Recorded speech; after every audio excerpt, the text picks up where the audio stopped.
preparing to live stream the meeting. Setting up meeting for YouTube. Done. And the first thing I got to do is say something in the chat. Everybody else, how's it working? I got to get it. Chat is working. Awesome. Now I have to realign my camera and so it doesn't look like I'm just looking at TV and not you guys. Oh, good Lord. Why don't you kick that some more? Oh, come on. I just lean this way. All right, cool. Oopsie. I got to go up a little higher. This wide angle lens in my belly. I mean, my belly's not that big. It's just a wide angle lens, you know. I almost said, hey, Eric's here. But Eric's here. Eric, there. Oh, we'll fly. Oh, he's I don't know about him, but I know I've been packing all day today, ready to rock and roll. Getting super excited. Pictures and videos. Oh yeah. I'm actually gonna, for the first time, I'm going to try the world's longest selfie stick during flight. I've got a. And how long is that? Cool. It's about 12 foot long. Oh, you didn't see it. Huh. You know, I got a 20-foot flag pole that extends out. I wonder if I can do that with mine. I have no idea, but this one, you pull it out, turn it, and then you keep doing that all the way out to the ends. So I'm trying to figure out, I guess, I'm going to hate saying this. I guess I'm going to have to start at the tip, pull it out, turn it, and then keep going until I get to the end of it, and then put it under my leg, and then we're good to go. Hey, Will, what time are you leaving to come down this way? I think he said he was leaving maybe early in the morning. I can't remember. I'm waiting to see what he replies to. But yeah, I'm not sure how the that selfie stick is gonna actually work when I'm during flight. I'm gonna have to get up high and mess with it, and then come down and do whatever flying I'm gonna do. He said that's what she said. Ah. Oh man. He's leaving at 6 a.m. So Will, what time does that put you at Swanee? That's gonna be what do you I think you said it's a 6-hour drive or hello, Mary. I'm trying to remember. I've talked between Jason and Will and Brian. I can't keep whenever. Oh, and Mark. Mark's coming in too. I think he said he's going to get there Thursday by noon or so. I think he's going to miss the morning flight. I'm leaving half a day tomorrow so that I can get there and set up and hopefully fly before it gets dark. Actually, can you guys, Jade, Eric, you guys there? Because I got Sean's little creepy picture, and that's all I see. Linda, can you hear me? I'm back. Yeah. Okay. Yeah. All right. All I could see was Sean's profile picture, and I felt like he was just looking at me, just staring at me. When are you leaving for this? On Friday? No, I'm leaving tomorrow. Oh, it's I tomorrow. will be on the road before 12 o'clock noon tomorrow. Okay. And it's about almost a 4-hour drive. So Will and I. How far of a drive is that? It's about 3.5, 4 hours. Dave Wolf's in the house. Hello, sir. Too bad Dave Wolf wasn't coming. actually, you know what I did after I watched Dave Wolf's video where he broke into the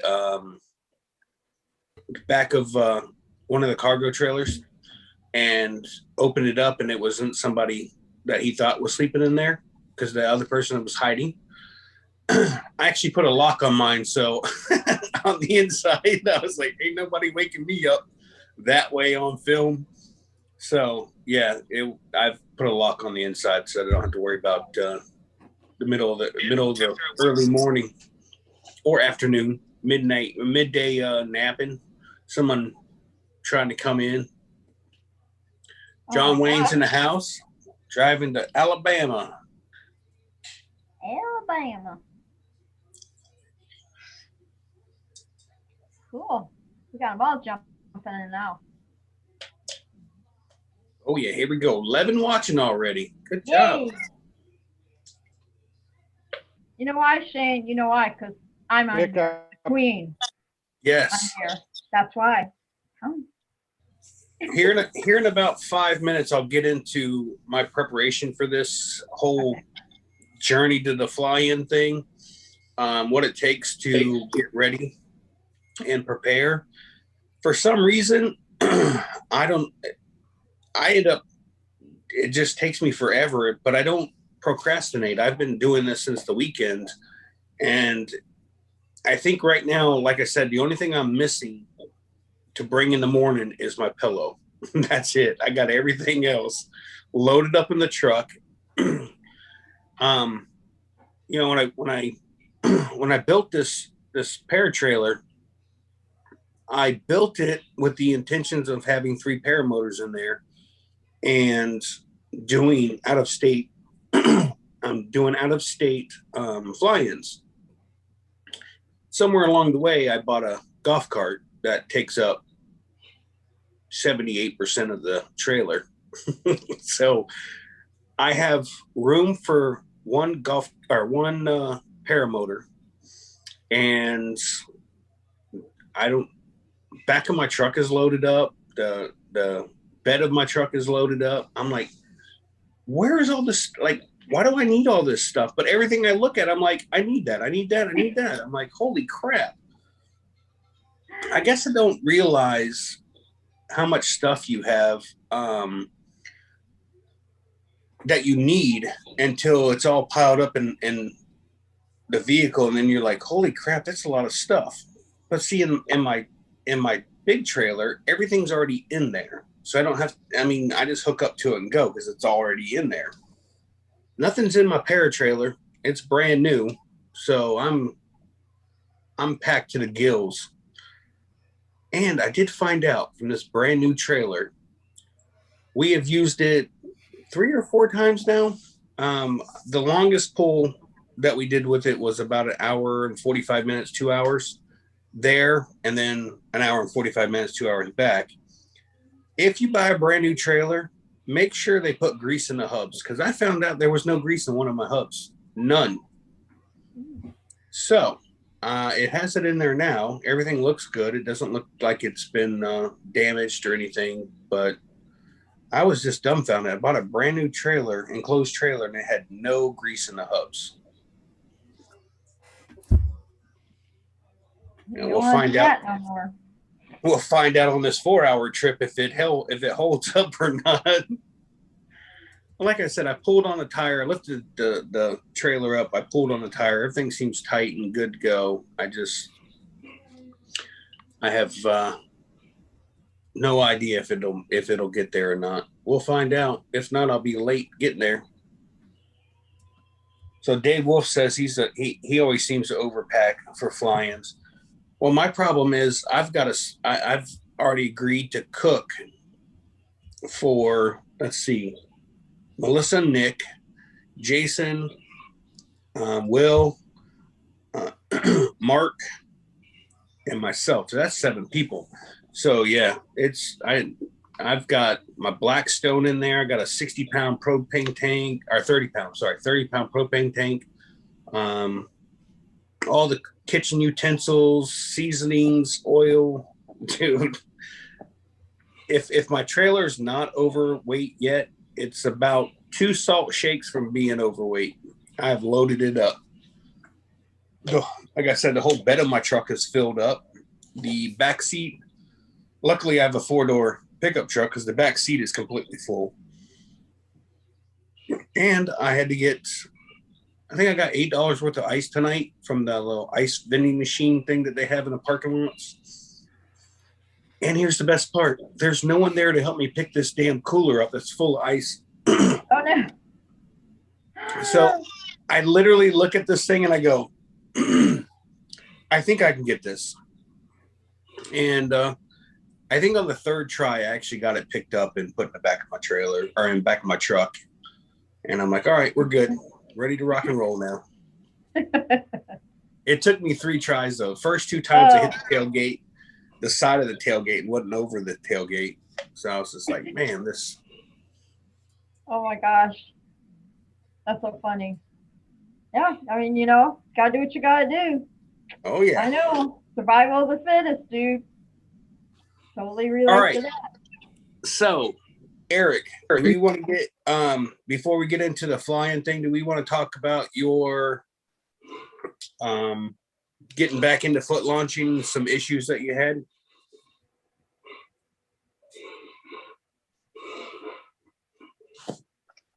On Are mute you- again. Yes, yesterday. Yeah, I'm here. Yesterday, Jade and I went flying, and some of you know that I've been on a trike for the past 6 months, and I went back to foot launch, and my takeoff was okay, not the best. My landing was not the best. It was a very short landing, but it wasn't real stable. And before the show, I was kind of asking both Sean and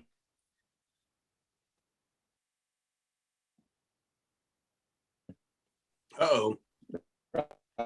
about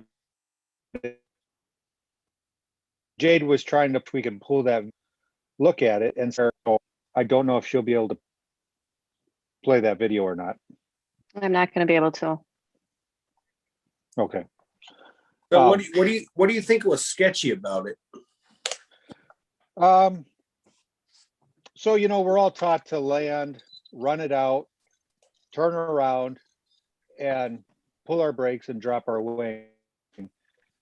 I think it was a combination of a couple of things. Usually when I'm flying, I will loosen my leg straps so when I do land, I can run faster. Right. I did not do that because when I went to seat, realized that point that I didn't drop and where I was comfortable running. So I should have just got back on the throttle, come around again, loosen my straps.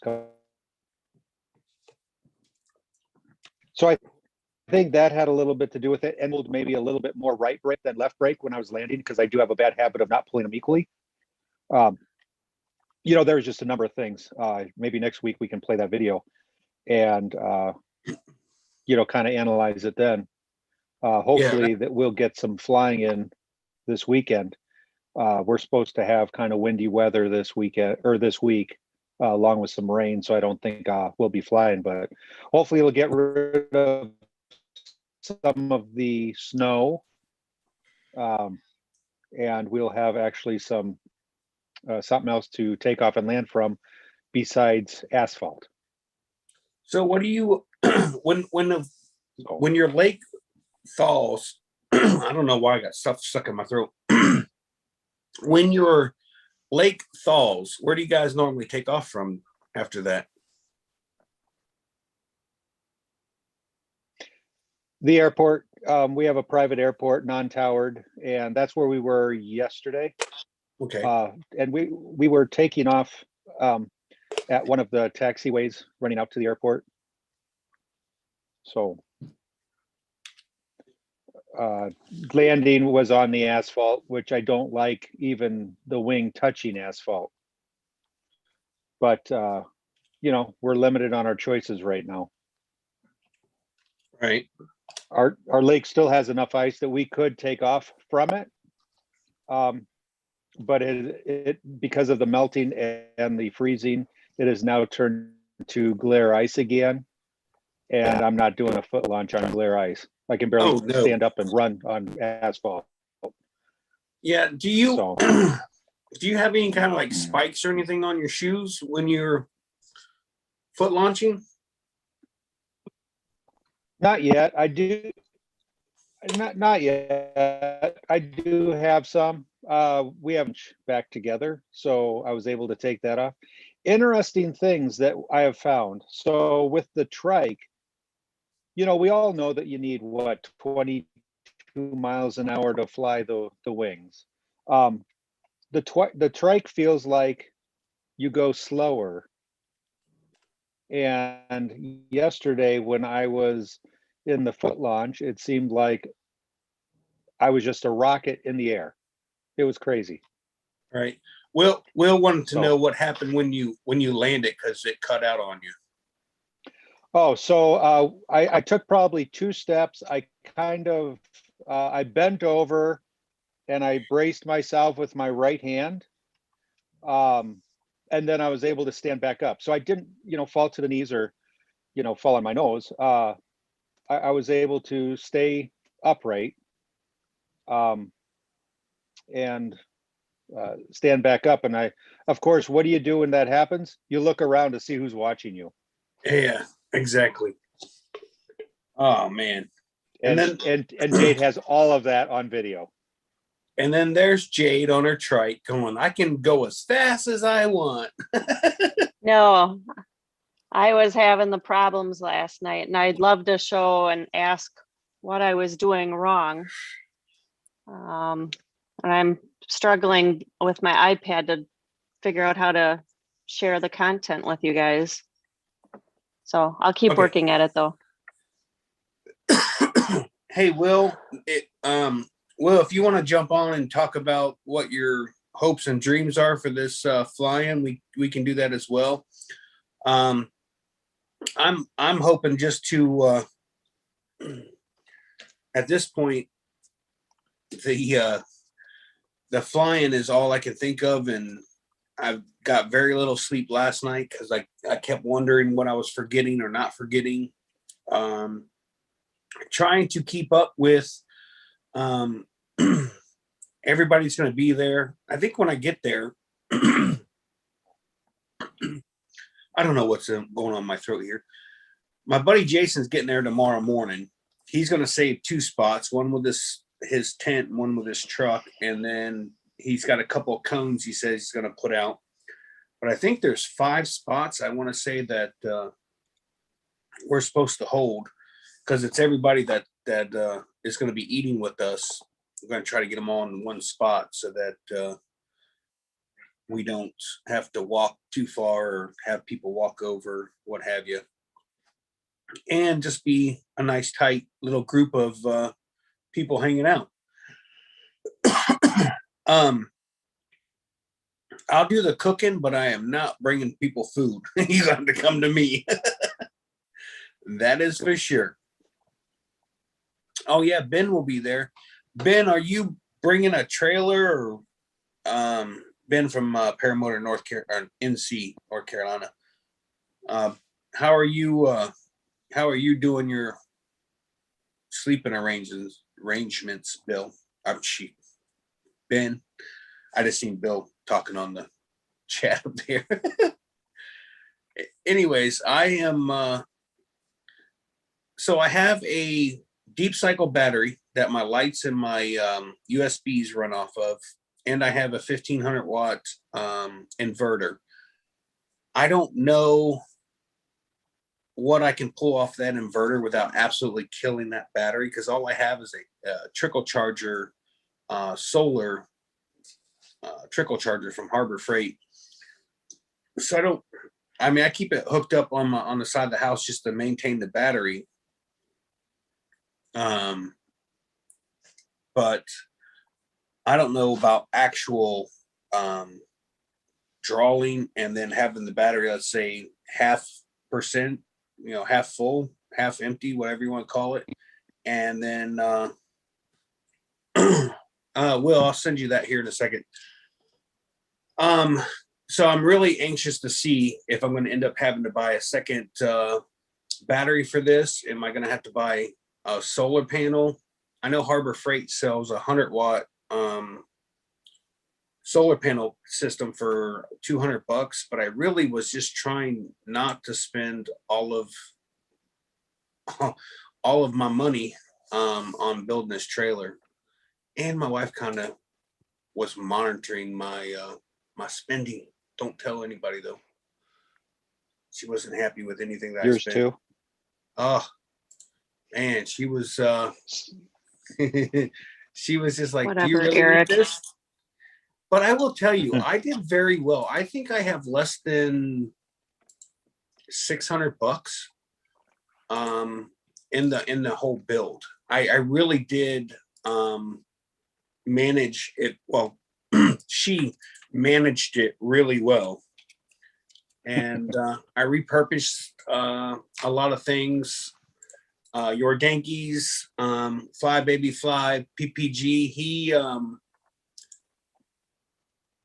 He gave me a 12,000 BTU air conditioner, so which is probably a close to $500 air conditioner. And man, I'm this behind the scene thing, dude. I don't know how Sean does this, man. I really don't. It's just a lot going on. So I didn't have to spend that money. I got indoor outdoor carpet that I put on the walls and on the floor, so everything's carpeted. So no matter where you place your paramotors, it won't rub against the wall and make a mess of things. I put in two USB ports that have two USBs in each one on the back of the trailer, so that if we're sitting on the porch, we can plug in our phones, do whatever, runs off 12 volt. I haven't done a video yet on it. I think I'm probably going to end up maybe doing it while we're at the fly-in. And what else did I put in there? I put puck lights in there. I got rid of the vent. It just had a vent. It wasn't a vent with a oops, hold on. It wasn't a powered vent. I put a powered vent in there. What else did I do? Which runs off of 12 volt. Hi, Will. Oh, he's there. Will. Hey. Man, I was laughing. I was laughing, Shane. I started last week and I can't get anything else in my car. It's amazing, isn't it? Yeah. Well, I started a checklist last week. Every time I would think of something, I'd put it on the checklist, checklist. And you know what? I still forgot about the pillow. So thank you for reminding me. Oh, that's funny. That's funny, Will. You two will be sharing pillows. Oh, there you no. go. Yeah, that's right. Oh, how cute. So long story short, long story Now let's hear the long version. The only thing left on my list, because I went on my phone and I did ketchup, mayonnaise, mustard, salt, pepper, seasonings. Like I went through the whole list. Soda, beer was in all letters, big letters. Like paper plates, forks. I did the whole thing. And as I went through Walmart and we bought stuff, I just put a little check mark next to it in my notes. And I have my generator and my back power pack. Mark, I have my generator as well. That was even on there. Holy crap. Let me just show you guys what literally I am looking at right now. Holy crap. What? So I just told you everything that was on my list is in my truck or my trailer, right? Are you guys ready for this? Okay. You know, it's sitting over there. Oh, Oh,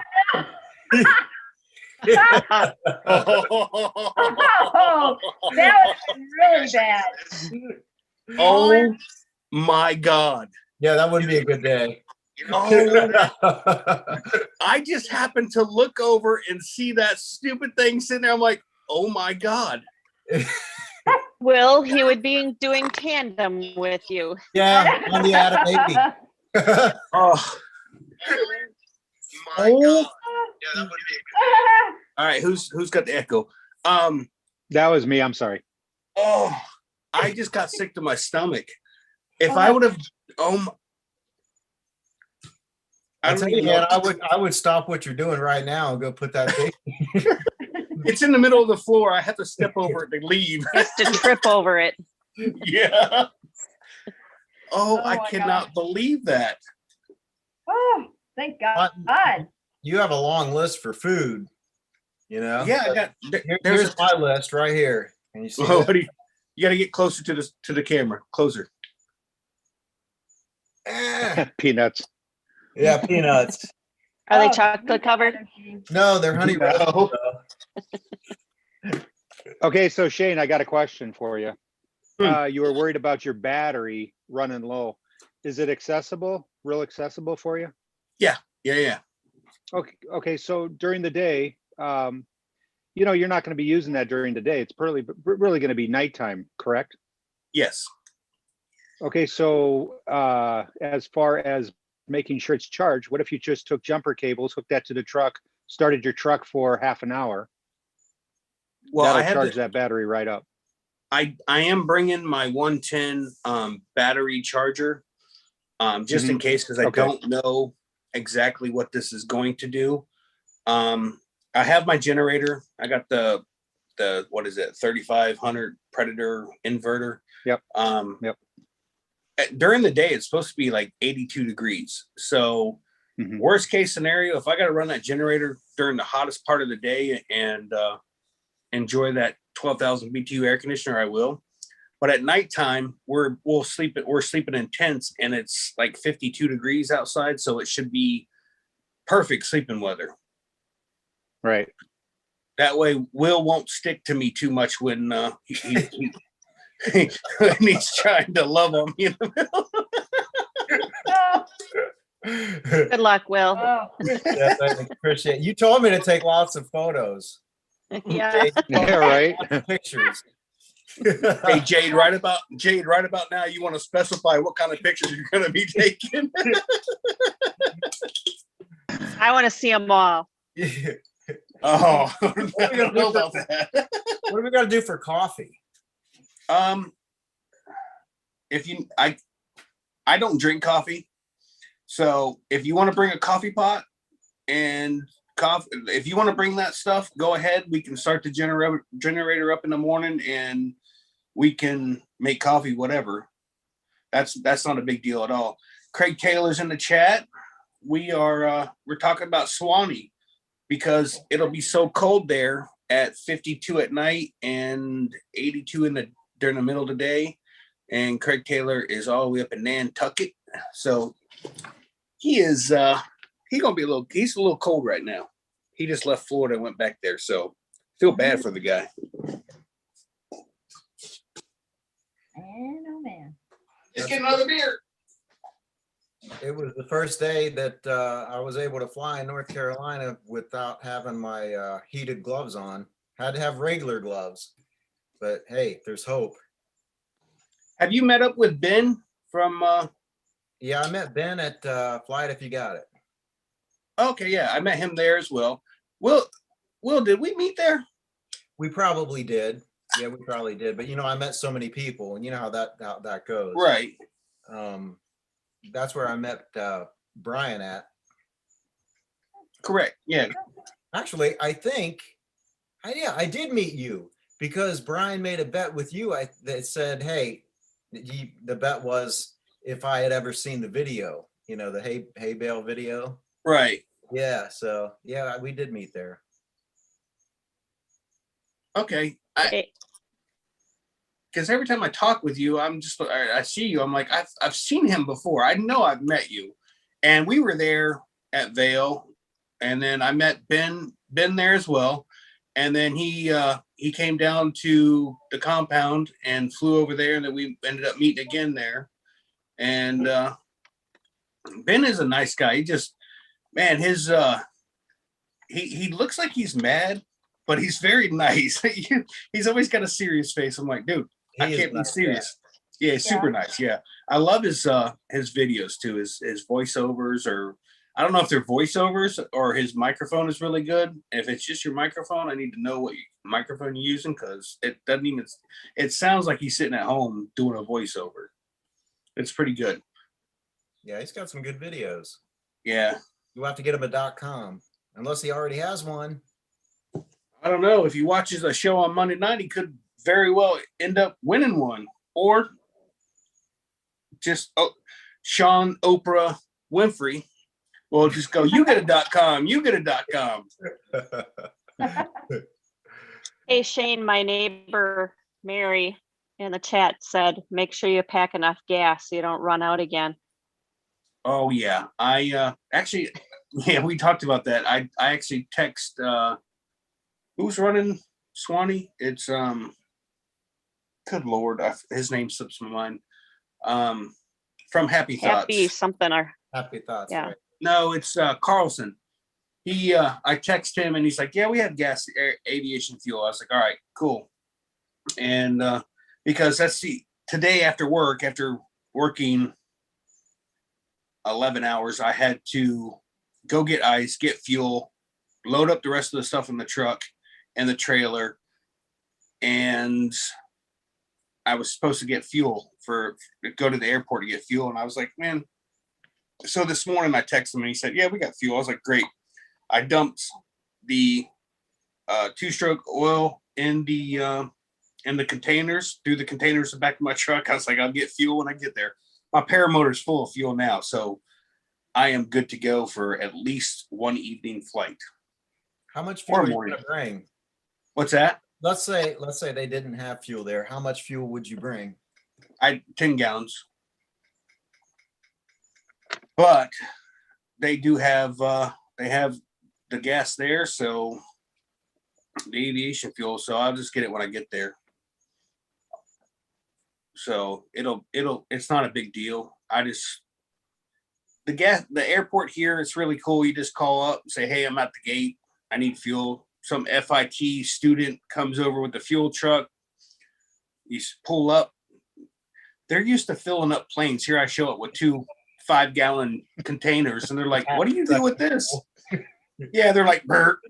Okay, now what? You got any more? I'm like, no, that's all I need. This is enough for, I don't even know, what is it? How much in the chat? Can you guys answer how much 10 gallons of fuel will last you guys flying? Like, how long is that? That's a lot of hours. Yeah, I know. Lots. I'm trying to figure that out. I've never even put 2 and 2 together. I mean, it'd be like I'm 7 or burning 8 about 3 to 4 liters an hour. Oh, I burn. I might be a little bit more than that. Hey, Krista. Yes, Everything I got to take with me is in the trailer of the truck, right? correct. Look on the floor. No, it ain't funny. Oh, wait, no, I said that last time. Don't worry about that. Hey, But we your were pillows. no, that's the only thing I was supposed to put that I had left to put in the damn. You got flotation sitting here too. We're not flying over water. Yeah.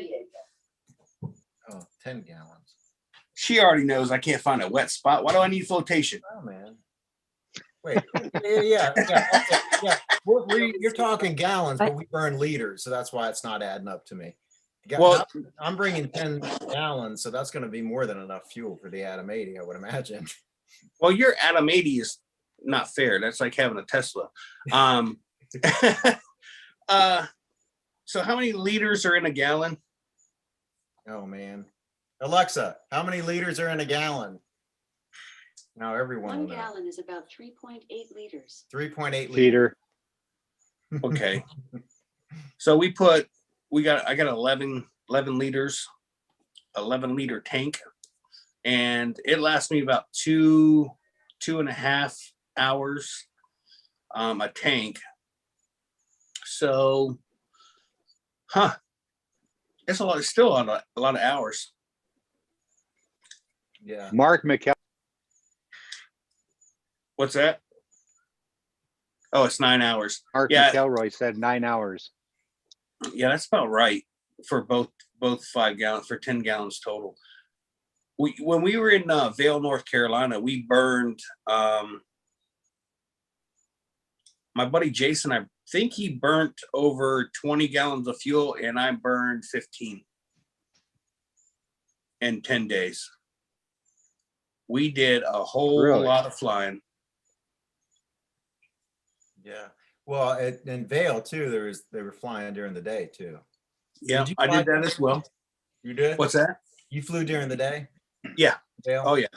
If it's flyable, I mean, if it's overcast and it's safe to do so, then yes, I will definitely take what was it? Dave Purton's was the first time that I ever flew midday.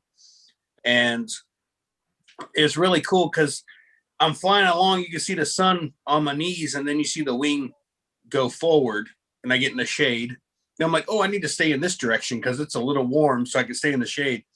But it wasn't bumpy at all. I mean, you hit a little bump here and there, but for the most part, it was absolutely gorgeous. Vail, North Carolina was the same way. I had more bumps and stuff during a morning flight there than I did midday flight. I think we did 3 midday flights there. But it was just both of those places. Dave Purton's is my favorite of all places I've been to so far. That is the place to fly, in my opinion. The mountains, I say mountains, I'm from Florida, so I don't know if they're mountains or what you guys call hills, but I mean, they're 300-400 feet tall, I would assume. I have no idea. That's I the didn't one in really. Ohio, right? Yeah, it's right on the Ohio and Kentucky, the Ohio River right there by Kentucky. So we launched from Ohio, went over to Kentucky, went through a couple valleys, turned around, came back. So I flew Ohio and Kentucky in one flight. But going over that Ohio River, when you see that river literally turning, you can see like it just, so even if you had flotation on and you went in that water, the problem is your wing is going to sink and it's going to snag on something, a log, a rock, and you're going under. So once I went over the Ohio River, I seen that. I looked down. I was like, oh, man, I couldn't turn. When I came back, I climbed even higher. Like I could have had 3 wing collapses and still made it back to shore on the other side. I was like, I'm not getting nowhere near that river. That river literally scared me. Like when I looked down and I saw, I was like, man. And then, the whole thought process of the turning water, you get your wing in the water, it sinks, it's going to snag something. So I was just like, no, I no wants to go near that water again. And I didn't. So, yeah, and that's where Dave Wolf caught a fish in his wing, but he didn't go down the main river. He went off of one of the finger that feeds the river, which the day before we foot dragged the same bank that he was foot dragging the water when he went in. And you could see the bottom, but still, I didn't do a foot drag until we went over to the abandoned golf course, and you could literally see it was maybe a foot deep. And I did the whole little tink, tink, 2 little, my feet hit, and then I just pulled up, throttled, and I was like, all right, I foot dragged. I don't really call it a foot drag. It was more like a skip, ding, ding, and then I was out of there. Water with the paramotor just scares me. I just can't bring myself to it. And I don't see the value in it. I don't see the benefit to it. Yeah, I mean, if I go in the water, even if it's a foot deep, now I've got everything wet. My motor is more than likely going to go underwater, and I just don't want to have to deal with all those troubles. It's a lot more than I'm willing to deal with. So for me, it's not worth it. I don't have any problem filming my buddies doing it. I have no problem being right near it. I just don't want to be in it. At Sebastian, we fly out of Sebastian Airport, and they actually, for the skydivers, have that lake where they skim across the water before they land. And I mean, you could walk across it. It's knee deep or less. And those guys do it back and forth, back and forth. I'm like, oh, I'll be over here if you need me. It's not worth it to me. It's just not what I want to do. I'm not scared to say I'm scared of doing that. It's just not worth it to me. So if you want to do it, have at it. That's you know, pilot in command. So for myself, it's just not worth it. Yeah, me either, brother. That's just too scary for me, you know. Yeah. But I'm looking forward to going to that flying in Ohio because I got family up there. So if you're So do going I. this year, definitely. Yeah. My family's got a private airstrip. It's probably about 3 hours away from there. So I'll stop at the fly-in and then go visit some family. But hey, that's close enough for Jade and Eric. Yeah. You Yeah. guys going? Are you planning on it? Are you thinking about it? When What is that fly-in one? was that? That's Dave it. Perns. Is it September? Dave Wolf or Craig Taylor, can you put the dates of Dave Perns, if you know it, in the chat? I'm not 100% sure, but I will make sure if I got a friggin' fly there on a paramotor from Florida, I will, because I mean, that was by far my favorite place to fly. It was just beautiful. The scenery, I seen the biggest buck I ever seen in my life in the soybeans. It must have had 100 pilots fly over this deer, but they weren't low enough to spook them. And I come in nice and low, and this deer jumps up and just starts plowing.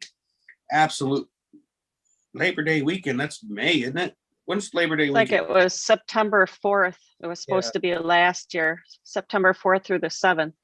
Okay. I've got the That's 3rd when it was. of September but Jade might be right. That was for last year's though. Oh, okay. Well, it shows September 3rd through the 6th. That's what I've got. Yeah. So probably the first weekend in September. That'd be a pretty time of the year to fly. Comfortable too. Yeah, dude. In the morning we flew with maybe a sweatshirt and pants, and then the afternoon you flew with shorts and a long sleeve shirt or a sweatshirt. Because once the sun started going down, it got a little chilly. Yeah. So the ones that you're planning on going to this year, you're going to Bad Apples, right, Shane? I will be at Bad Apples. I will be at Moonshiners, and I'm not sure when the Kansas one, in this foot drag one is, but 20th through is that the 28th? No. Well, if it's 20th through the 26th. If it's that close to Dave Purdon's, I won't do both of those. I will just do Dave Purdon's and be happy. Yeah, I'm looking forward to that. Easy pace is to be determined. Hey, look who it is. Hi, Brian. What's up, guys? Hey, Brian. Hey, Brian. I found Hey, some anytime- paramotor people on Tuesday. So how is Okay. everybody? Oh, is that message for you from Clark's video, Jade? Thank you so much for taking time of your day just for me. Is that I don't know what that comment was. I was just reading the comments. That was for Eric. Yeah, so this guy contacted our instructor and said that he's interested in flying and learning, and he happens to live right up by where my shop is. And so I met up with him today. His name is Steve. So everybody, welcome Steve. He's on here as Clark's video. He's actually going to start training soon, but he got to sit in Jade's trike today. He tried on my foot launch, and it's going to be somebody else that we can fly with. So it's going to be a lot of fun. Heck yeah. And then we can drag him around to all these fly-ins. Yep. All right, now I'm gonna try to do the video, but I don't know which one I'm getting because I downloaded every one of them. So let's hope Oh, it's great. the right type of videos.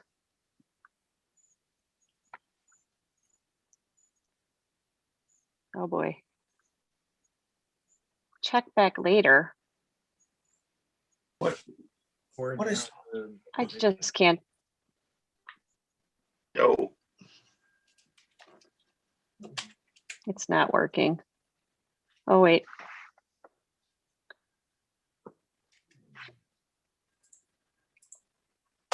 Oh, here's this takeoff. We still I don't didn't see think it anything. was bad at all. Oh, well, hang on. It's thinking. We have apparently the world's worst internet. Got pretty good internet Thank in you, Florida. Spectrum. Just want you to know. I And had Spectrum. streaming too. And good weather this time of Yeah. year. Yeah. I don't know how you figure our internet is slow. Every time we log in, it says you got mail.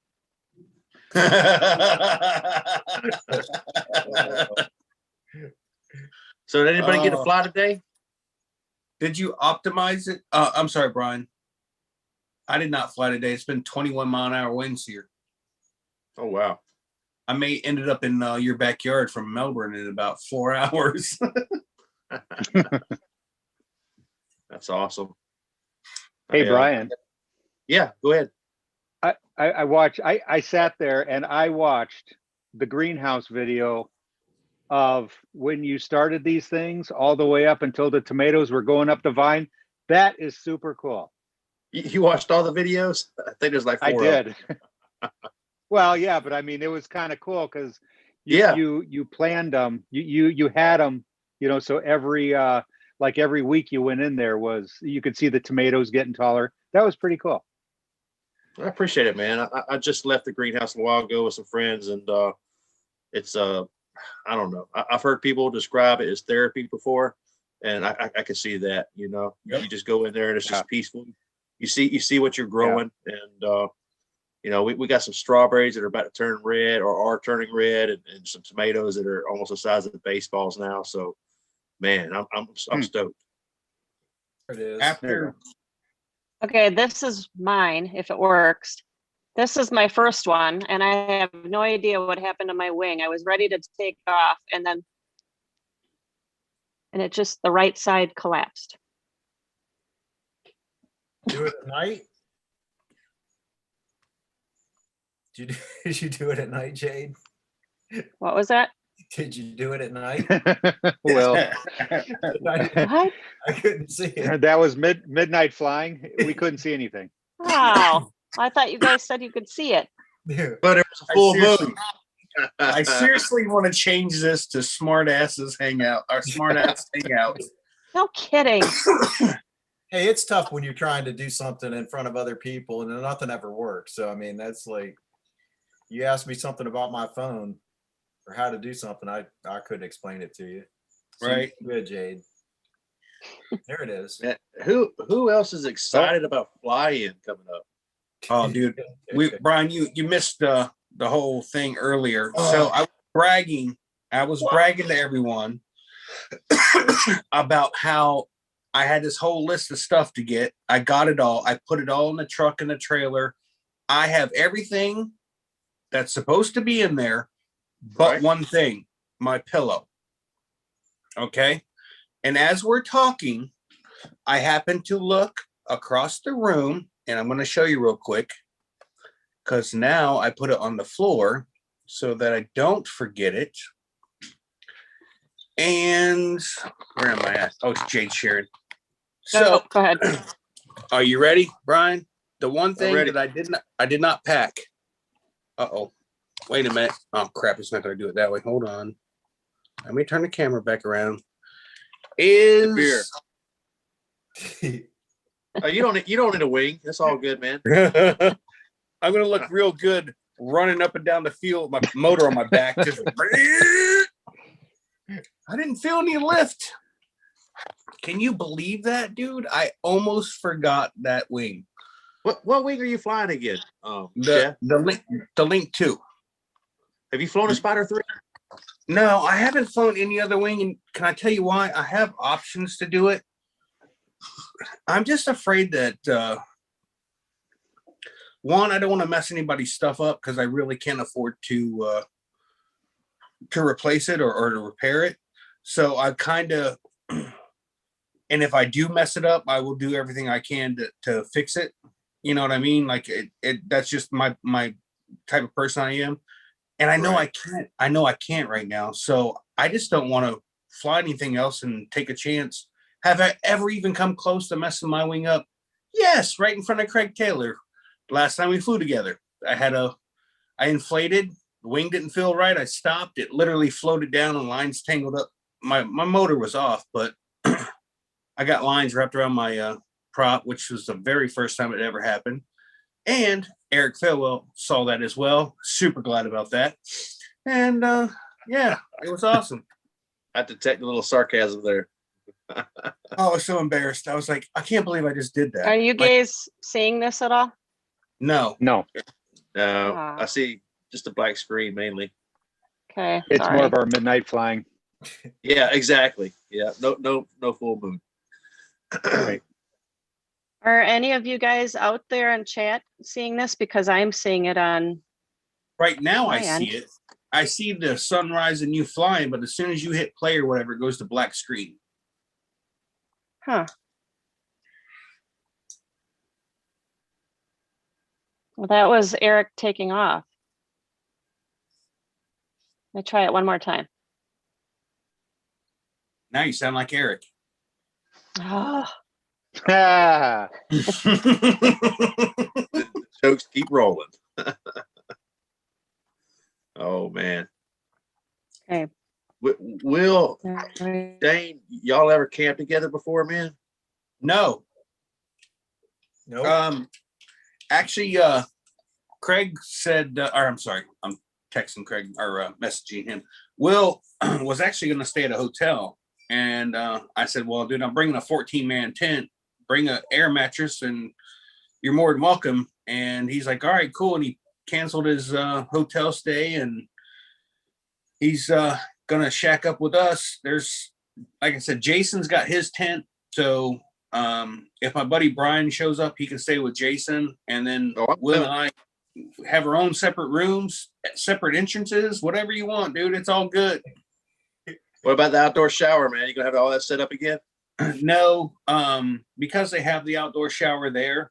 Oh, do it's they? just, yeah, they have a, when I say an outdoor shower, it literally is an outdoor shower. So I tell this story about the first time I was there. Back in November of year before last. I left school, drove up there, left all my gear at home. So, because I was told that not to get suckered into flying at a fly-in, because as a rookie, as a new pilot, I literally just left school. And I was instructed that it's not a good idea to fly there. So I left all my gear and I took off and drove up there. And I just wanted to watch. I wanted to see what it was all about. I met a bunch of new people. It was awesome. And every time I went to go take a shower, there was always someone in the shower. And what it is there's no roof on it, and it's just on the side of a building with privacy fence. You can't see through it or whatever, but you can see somebody's feet. You know there's somebody in there. You tried, huh? No. So I thought I'd get smart one day, and I don't know, it was like 3:00 in the afternoon, and I was like, man, I'm gonna run over there real quick before everybody, does their thing, and I'll take a shower. And I'm standing in that shower, dude, and my first paramotor pilot flies over, and I was like, oh, that's not cool. Then the second one, third one, and the whole damn paramotor pilots all took off and flew directly over my damn shower. I'm over there going, oh, that's cool. Let me hurry up with my shower. So Linda said she's got to head out. All right, Linda. So I took my Have a buddy's good night, golf Linda. cart. I took my buddy's Bye. golf cart over there to fly or to take the shower. He thought his wife went over there to take a shower. I was like, dude, it was fine the first couple of times, but after the 6th and 7th time you flew over, I was like, it got a little weird. He's like, I didn't know that was you in there. He goes, he only flew over twice, but Because the first time he was like, wait a minute, who is that? And he turned around, came back, and then he's like, I don't know who was in the shower, but had my golf cart. I was like, it was me. And then I make fun of him because I tell everybody he did it 5 or 6 times. And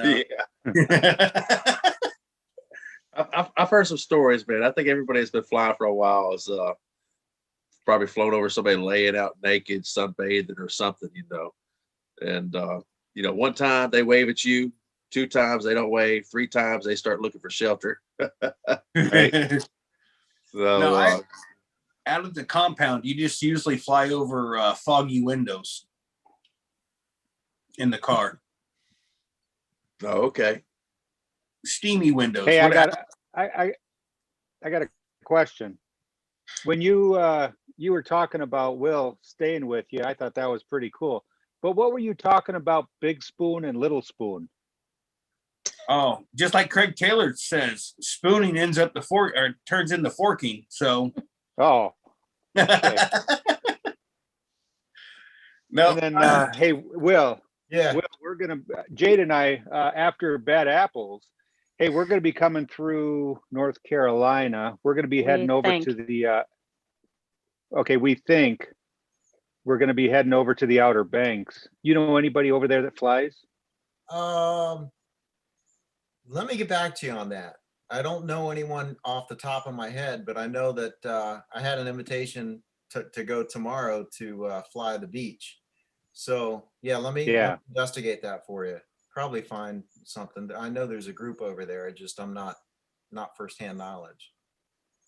Okay, yeah, because we're planning. Yeah, we're planning on staying down in Frisco, which is the most southern part of the Outer Banks. It would just be fun to be able to fly out there too. Yeah, I'd like to join you. If I weren't going to the flying, absolutely. I'd be flying. I've never flown the beach. So. Okay, well, yeah, you're more than welcome to come hang out. We'll be there with the fifth wheel. We're not going to put you in no tent. We'll put you in a room. Hey, if everybody says they'll help pay for fuel, I'll drag my 33-footer up to Vale, North Carolina. I'm sorry, right. Swanee. But it literally cost me 32 gallons of fuel each way. I don't see the disadvantage for me, Shane. Like I said, I spent 10 days. Well, we did Dave Purden's in the tent and had no problems. We did Swanee. I'm sorry, we did Vale, North Carolina. Sorry, I just got a text message. So we did Dave Purden's for 5 days, and then we did Vale, North Carolina for 10 days in the tent. We never had. I don't mind the tent. My wife actually was mad when I sold our tent after we bought the trailer because she likes to sleep in a tent. When it's cool outside like it is right now, she has no problems. She actually prefers it, except for in the middle of the night when she wakes me up and goes, I got to go to the bathroom. I'm like, we wouldn't have to get up if you had a trailer. Just so you know, you could go to the bathroom in the trailer. So, I sleep just fine in a tent. As long as it's not hot. If it's hot, I'm out, dude. I will not sleep when it's hot in a tent. I can't do it. But anytime with the trailer, I can sleep 1, 2 single. Let's just say men. I can sleep 1, 2, 3 people, and then 4, including myself.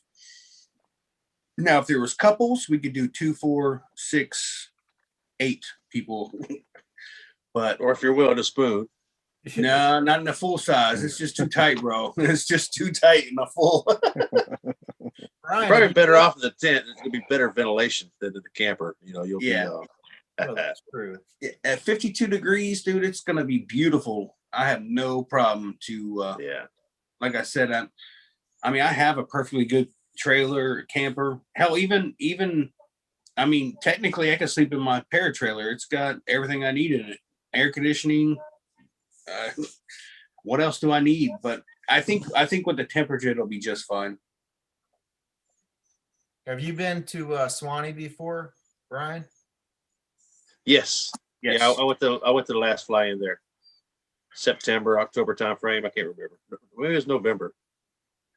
and it was windy as all get out. But this, Brian, have you looked at the forecast? No, I just keep hearing Shane in my head. It's no winds over 6 the whole time. That's what it's showing right now. No winds over 6. Dude, I'm going. We're gonna have fun no matter what the wind does. So I'll be there. That was the other thing. Even if you can't fly, you just hang out and bullshit all day long, and it's just a good time. It's just people that you meet online. You don't really get to meet that often, and then you get to meet them, and you guys just literally have a good time. It's Melissa and Nick are freaking awesome people. Nick is a Bad Apples guy, and Melissa's awesome, his wife, and they just get to hang out and just have fun, dude, and rip it up, and just kind of like this. We're all hanging out, and just telling stories and talking, and just having a good time. And it's, for me, it's perfect. I can't get enough of these fly-ins. Who all out of the small group of people that we know is going to be there? I know 3 of us on this panel right now. Will, myself, Shane are going to be there. Ben. Brooke said he's coming down. Mark McElroy's coming down. You got Ben from North Carolina, Paramotor MC. Hold on. Is Sutherland going? James? No, I don't know. Charlie Soap. I don't know. I'm not sure. I wouldn't be surprised if he shows up though. Yeah. I talked He to a was there couple other last time, people. wasn't he? In What's September. And at Swanee, last Swanee, he was there, wasn't he? Yeah, he was there for sure. I'm trying to think who else is going. Good Lord, I can't think right now. So the question for the chat: who in the chat is going to Swanee this next couple days? I can't wait, man. I cannot sleep. This is Christmas for me every time. I just get super excited about it. Bill says Mark H is going. He thinks. Dave is going to Aller is going to Bad Apples and Moonshine. How's it going, Dave, man? Awesome. So we will be definitely seeing him at Bad Apples and Moonshiners. I plan on. When is Bad Apples? That's May. Is that May. right? God, is it the 3rd and the 6th? I think. I do not quote me on that. I know it's May, but I can't remember what the dates are. No, actually, I think it's closer to the 10th through 15th. 13th to the 16th. There you go. Okay. So And that one's Power and Water. Bad Apples is Power and Water, and they have a dump station there, and I think it's $20 a night for full hook or for power and electric. nice. JK Customs, you going to any of the, see, he just said Bad Apples for me, hopefully. Well, good. I can't wait to meet you if you go. I actually got to get up with him. I got a plaque or thing I want him to do for me. I just got to get with him. I've been slacking on that. You gonna get him to engrave something on the dome up top? Yeah, usually it's just, I'm just gonna have like a little slit right here tonight. That way I can that way I look like a dickhead. Oh, there was a joke there, but I let it go. I wear a turtleneck, so I just look like I'm not circumcised. John Wayne, of course. John Wayne going. Oh yeah, that's right. Yes. Nice. I finally get to meet the infamous John Wayne. I mean, he I has been know. in so many shows. Have you met him, Shane? No. Nice. Just look for the Skinny Chef Shane flag next to the blue Winnebago. That's where the party's going to be. Yeah, hopefully. Oh, I love the name of that one. The Waller. What is it? The Mini Winnie? No, yeah, but what did they? The Waller Hauler. It's the Waller Hauler. You're a camper. I like it. I'll take it. No, I seen it on one of your comments or posts or whatever. Somebody said it's the Waller Hauler or something like that, and I just bursted out laughing because it was the funniest thing. I don't remember where I saw that at. I don't recall that at all, man. Like I post on one of my videos or something. Yeah, But dude, I'm anyway. telling you, somebody in the comments or something said it's the Brian Waller hauler or something, and I don't know why, dude. It got my funny bone. I just laughed out loud. I was just like, dude, that's funny, the Waller hauler. I don't know why. Hopefully we'll see Walter there at That's the what I was fly-in. gonna say. Yeah. Yeah. Really, y'all got him a plane ticket? That's a long flight, man. I looked into it one time. 24 hours of flying to get there. Yeah, dude. I just couldn't. We went to Paris and it was like 12 hours or something. I was like, dude, what do you do on a plane for 12 hours? But yeah, you could fly your paramotor for 12 hours, couldn't you? I could. About 6 inches off the ground. Having a blast. Dude, we flew low today. Oh man, we had a good time. Dad and we flew in a plane, and I got Dad up there in the air, and we got low over one of our favorite fields, and we did something you just cannot do in a paramotor. We pulled back on the stick, climbed, pushed that stick forward hard, and made the stomach come up through our lungs, and just Have you feel not that. porpoise? Have you not What's that? porpoise before? You hit Not full not throttle. not enough to feel 0G or negative gravity.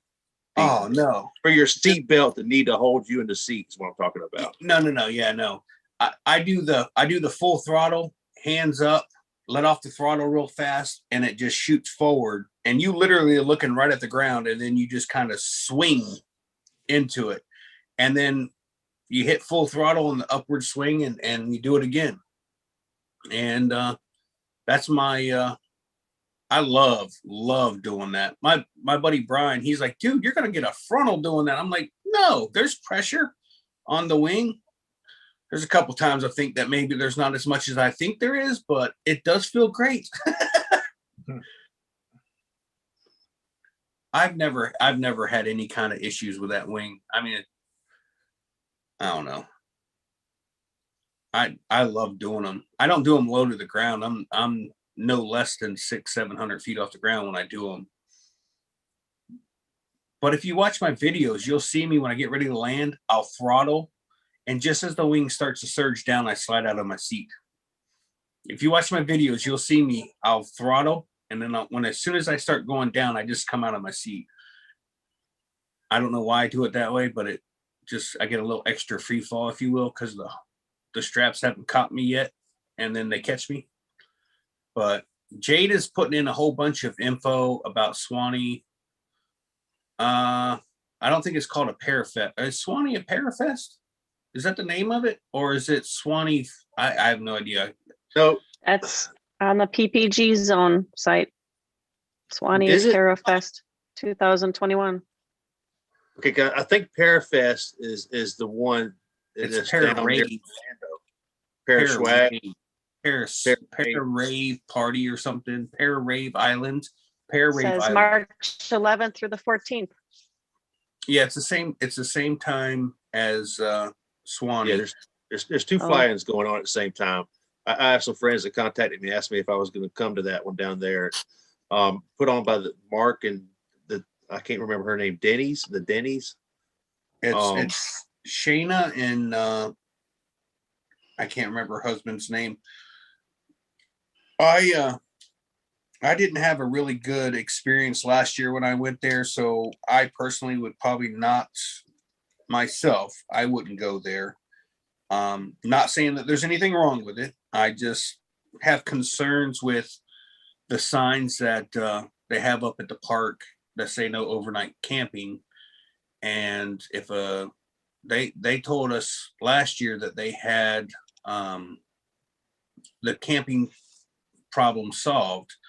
And when I got there, I looked, they like, oh, just park right here where the boat trailers park. And I seen on the door it said no overnight parking, and had the county number there. So I called the county and told them, I said, hey, this lady's got rented out the whole park for the weekend or whatever. Can we overnight park here? And he's like, no, if a sheriff shows up, he's going to tell you to leave. So I left because the last thing I wanted, it was 2-3 o'clock in the morning, a sheriff knocking on my camper door telling me I had to roll out. For sure. So she assured me in a phone conversation that she is taking care of that problem. I'm not, under no circumstances am I willing to risk that, being in a camper. So, and it's like 45 minutes from my house, and I'm passing that to go another 3 hours and 15 minutes northwest. So, like I said, nothing against them. I just had a bad experience, and I don't think I want to risk getting anybody to knock on my door at 2 o'clock in the morning telling me I had to leave. Because first of all, I'm gonna show back up the next morning and let everybody know. I'll be mad and tired. Walter says it's 24 hours from Sydney to Los Angeles. Man, that's still not even close. No. 24 hours. You still got to cross the country. That's another, what is that, a 6 hour or 8 hour flight? I think it's Say less. you about 6 hours. I know when I flew from here to California, it didn't seem that long, but on the way back, we left first thing in the morning and we got back, it was dark. Or when we landed, it was dark because of the time zone changes or whatever. I was like, dude, this sucks. A whole day is gone because we were on a plane. I don't know how that works. Hey, I've got a question or concern or statement. I don't know about the fly-in, and I was trying to find where I saw this, but I thought the fly-in for Swanee was pre-registration only. And I just got a notification of that today, and I was trying to find it. So if that's true, that might affect somebody who's, driving down there, not knowing they need to pre-register. I'm looking for it now. Has anyone Will, else have you pre-registered? Yeah. Okay. I don't know if that's really gonna, I mean, if you show up and say, hey, here's my $30, he's gonna turn you down. I'm just saying. Is there a pre-registration deadline that is passed? Not that I've seen. Let me look on Facebook here real quick. Because I'm gonna be straight up and honest with y'all, man. I had not pre-registered. I figured it was way too late to do it and get a t-shirt. I'll just show up and pay. See, the name he's got on here, Swanee Bay Palm Fest. I have no idea. You can, if you go to that, it might be the other one too, because I've been getting notifications for both of those fly-ins. The other one we were talking about is happening at the same time. So it might be the other one that I'm thinking of. Carlson has his phone number to register on the, yeah. Flying Flamingo Jade just posted it. Thank you, Jade. Yeah. So worst case scenario, you could call tomorrow, Brian, and just tell him, hey, I'm coming in. He's gonna say, Brian Waller, no, hell no, we don't want you here.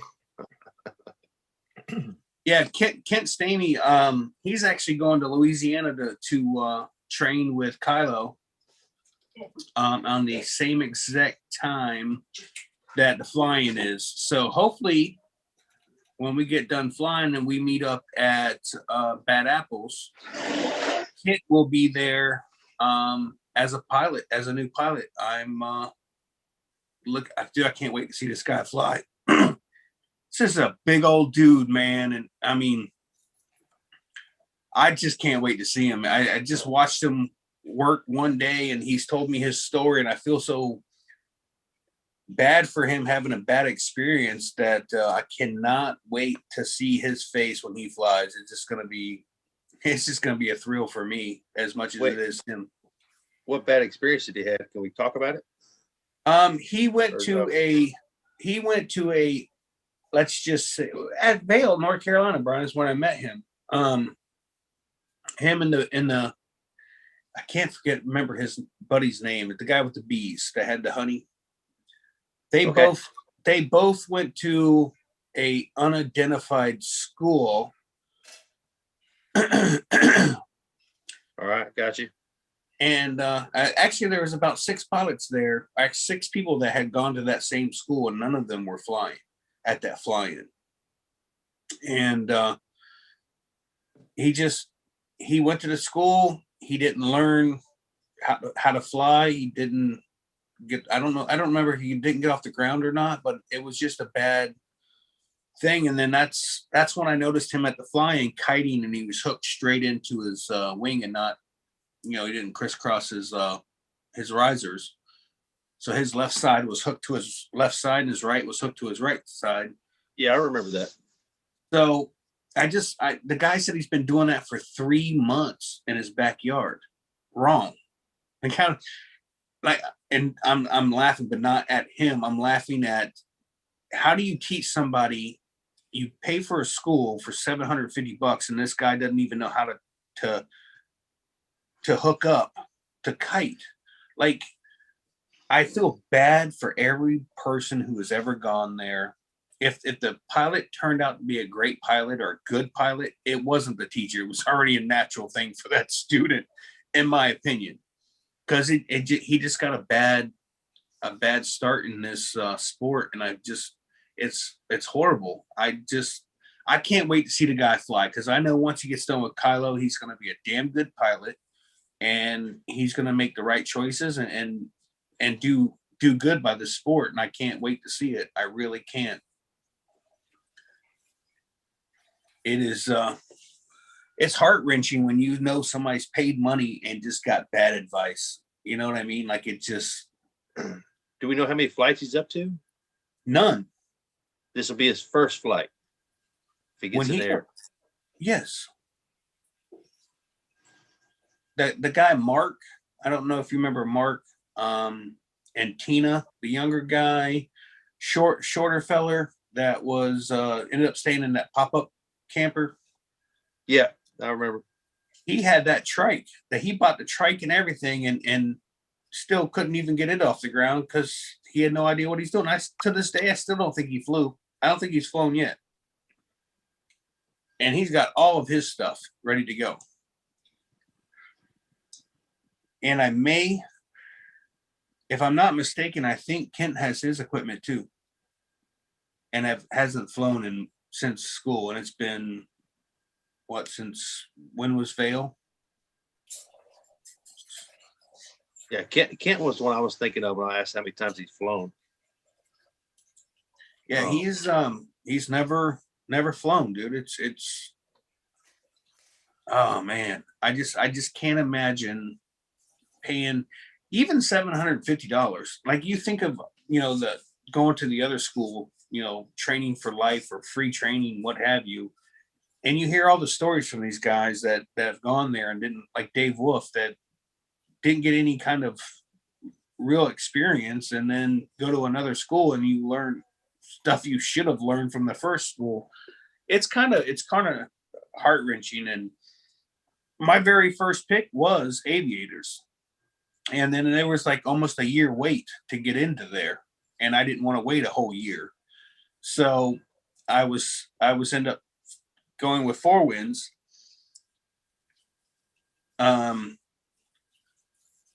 So Kent just said he bought his equipment last June and still hasn't flown. All right. So I would have already blown a bunch of props, cages, a couple knees, because I would have that equipment sitting in my shed or my garage or whatever. It would have been too tempting, dude. I'd have been like, yeah, I got to take that out. I got to give it a shot. But I was going to go to aviators, and then I went to Four Winds, and I could have started August something, and I was like, I can't do August. It's too hot. Like, you're out there from sun up to sundown in Florida. I ain't gonna do that. And then I waited till October to go to class, and it was still 90 degrees. Died out there every day, just 90 degrees out in direct sunlight. And Lauren was like, if you keep the wing above you, you won't be in the sun. I was like, that's a great point. And dude, I was the worst student. I couldn't kite to save my life. I sucked at it. And a lot of time Lauren left me alone because I was just so pissed off at myself for not. It's one thing to know that you're messing up and how to fix it, but I didn't know why I was messing up, and I didn't understand what I was doing wrong. So therefore, it just it just got to me. And once I get into my own head, there's nothing anybody could say to me to make it better or fix it. And Lauren would just walk away and deal with the other students while I was over there just screaming at myself. And then he'd come back later and we'd work together and I'd get a little better or something, or pick up one or two things. And like I said, once I got that motor on my back, just everything clicked. I don't know why it took putting the motor on my back. It just, I mean, I had 30, I believe it was 31 launches with no failed launches. I took off every single time, 31 times in a row.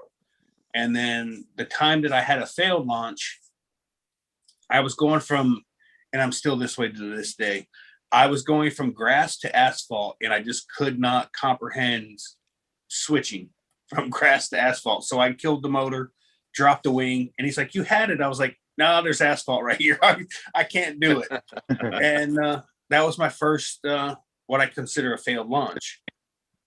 But yeah, I mean, that's it.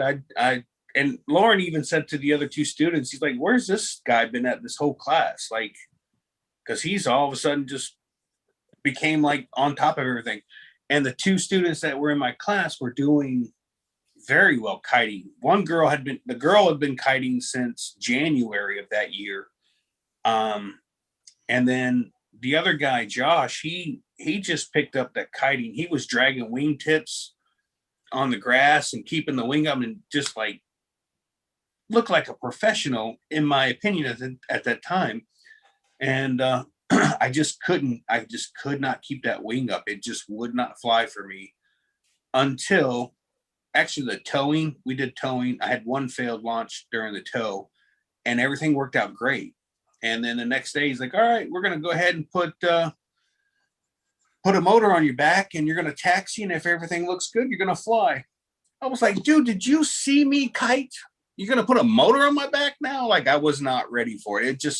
But as soon as I put everything on and took off, it just felt great. I was hooting and hollering, and I cried a little bit. I was so damn happy. I was like, man, I've been out here for 3 days killing myself. And I was black and blue and just bruised from head to toe and mentally, physically just done. And then I started flying. I was like, okay, I cannot get enough of this now. And I was hooked. I was literally hooked at that point. Once you took flight and you could turn and do a couple little things, oh, dude, now I can't get enough of it. I don't know about you guys. Yeah, but so go ahead, Eric. Go ahead. Ken said, I've had to order a couple of props and nets. Hey, you know what? We all have. Not me. And we've had training. Yeah, Okay, somebody just jinxed themselves. Yeah, Well, Jay, you would right now. Right. I'm gonna go ahead and jinx myself. I've got over 100 hours. Oh, don't do it. Don't do it.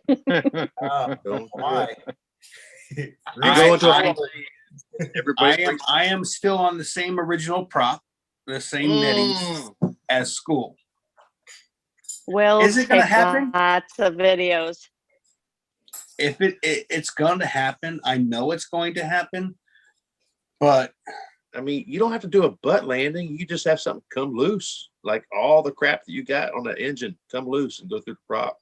yeah, no, I know. I do my 10-hour tightening everything and checking everything, maintenance, and I don't know, man. I can't afford to fix shit. So when I come into land, if it doesn't look right, or if I get ready to take off and things don't feel right, I stop. If I come into land and it's not right, I go back up and circle back around every single time. But once I turn that motor off, you're committed. So I make sure everything is right and tight and ready to go. And I take off and I come in and land. And if it doesn't feel right, that motor doesn't get shut off, I get back, take off, get back in my seat, come back around and do it again. If I'm oscillating and it's out of control, I will not try to land it unless I have no choice, like motor out or someone ran out of fuel. Hey, JK Custom Carve said airbox on his Atom 80. So I'm assuming he means his airbox Fell off. fell off and went into the prop. Yeah, before that, he said he had to repair a prop. That's all. Okay. But it's because of his airbox. Would you Stuff. consider repairing a prop the same as breaking a prop? I would, if it's repairable, it's not broke. Yeah, they can repair some pretty nasty stuff, man. That I would definitely call broke. Mine has 6 inches of delamination from the tip, and I was told it could be fixed, so I'm holding on to it. So we'll see. Yeah, I don't. Crazy stuff can happen when you're flying. I mean, the other day I was like looking everywhere. I was in the air looking everywhere for my other glove, and I look back and it's stuck It's to on your case. Fortunately, it didn't go through the prop. Hey, But, yeah, man. so Bill H in the chat says he broke his first propeller Sunday. Ouch. So blew a launch running uphill, fell down, tore up cage and prop. Man, I Oh. feel you there, dude. Sometimes at my LZ at home, the only direction to take off is uphill, and uphill is not an ideal thing to launch on ever. Yeah, that reminds me of a very similar launch I had where I blew it. My main thing was posture. Yeah. Anybody that's ever like gotten pushed down into the ground because of bad posture leaning forward, once you lean back and you literally, as soon as you do that, you just feel there's no more weight on you. There's no motor pushing on you. The wing is already ready to go. And every time I've ever noticed any kind of weight, I've like, oh, stand back. And you just push your chest back out and you What's almost the wording, immediately Eric? take flight. What's that? Nothing. What'd you say? I said, what's the saying, Eric? Nothing. Yeah, stick your dick out. Yeah.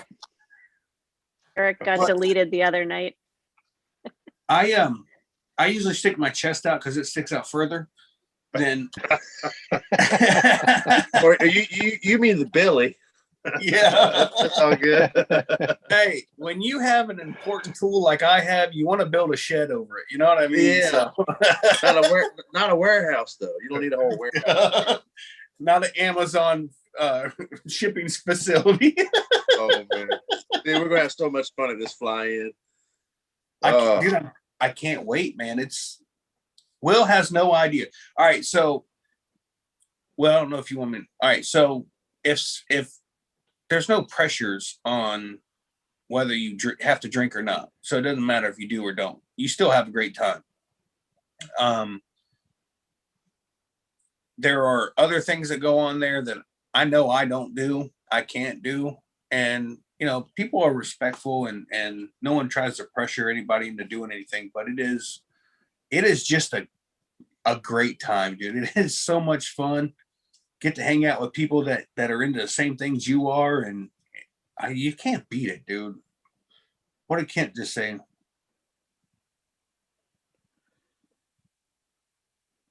Yeah, I was reading that too. Yeah. So Kent, those props, let me tell you, when you get a prop stuck in your line, or I'm sorry, when you get your line stuck in your prop, it will eat props. I was very surprised on what those Kevlar lines do. It took out about 4 inches of my prop and did very minimal damage to the nylon casing, but I still repaired my my lines on my wing, put on a new prop, and I did it again. I didn't even get one flight in. So that was an expensive day. So now I've learned I just buy props in 2 sets at a time. But it'll happen. Yeah, those lines are tough. I was just recently down at Aviator, and I think they had somebody come visit, and somehow they were running up their engine on the ground, and basically their reserve was not packed good enough, and it went into the prop while they were on the ground.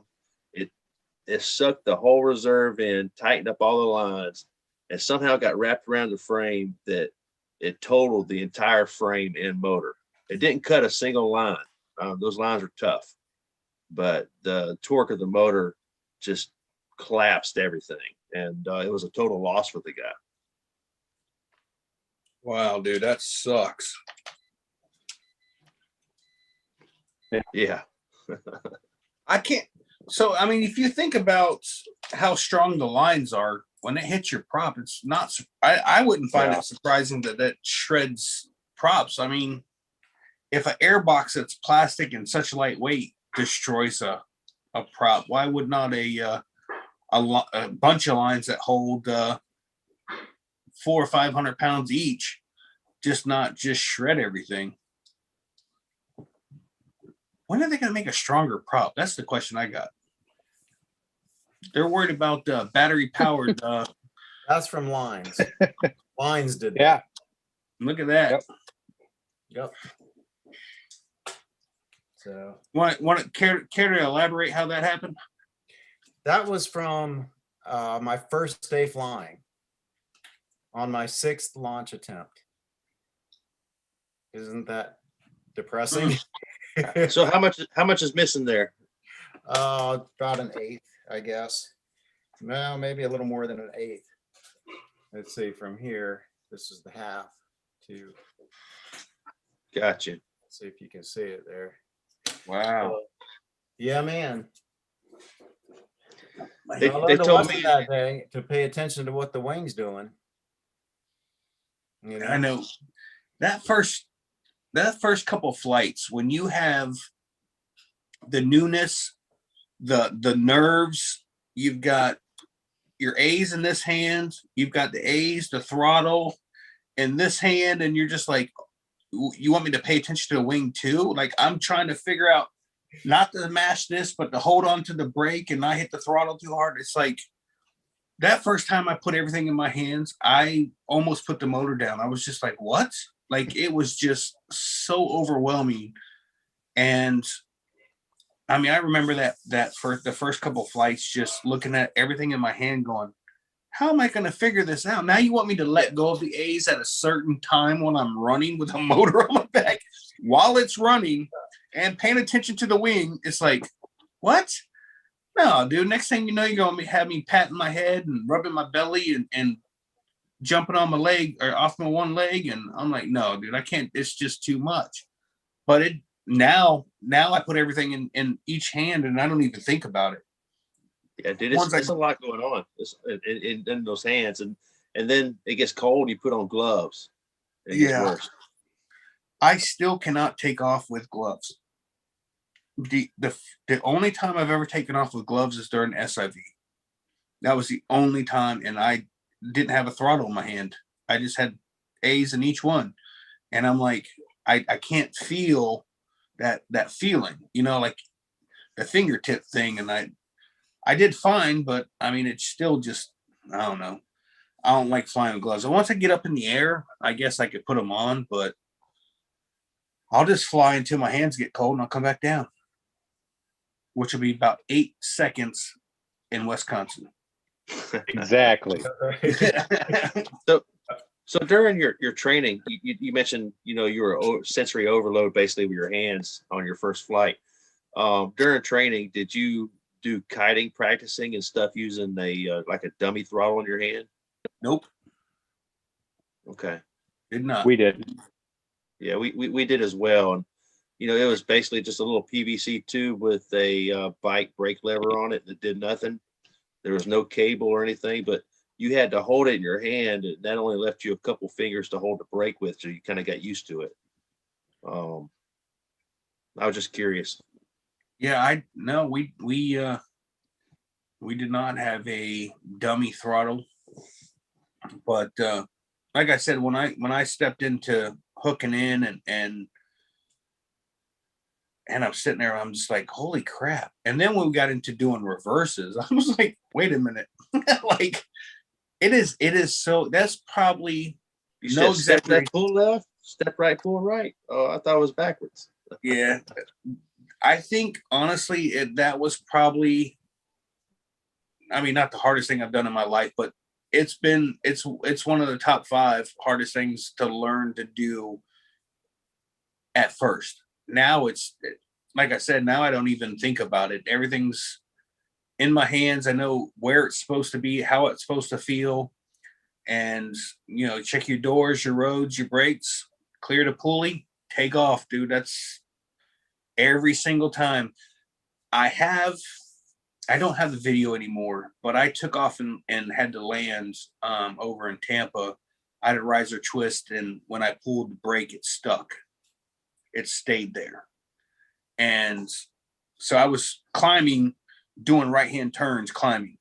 And then I finally bounced in my seat enough and pulled above the twist to get the brake to come out. So then I just did lefts coming back down. And I knew when I came into land, I only had whatever I took I wasn't able to give back if I was willing to give back. So when I came into land, dude, I was coming towards trees, and I was like, oh my God, I'm gonna fly into the trees. And I landed, my wing just went probably 6 feet from the tree line and dropped. At first I thought I was going right into the trees. I really did. But I can show you, well, I can't show you. On the video, you can literally see me check roads, brakes, doors, and I just got complacent with it, and I just set it. I didn't actually look at everything, because you can see when I go to bring the wing up in reverse, it's twisted.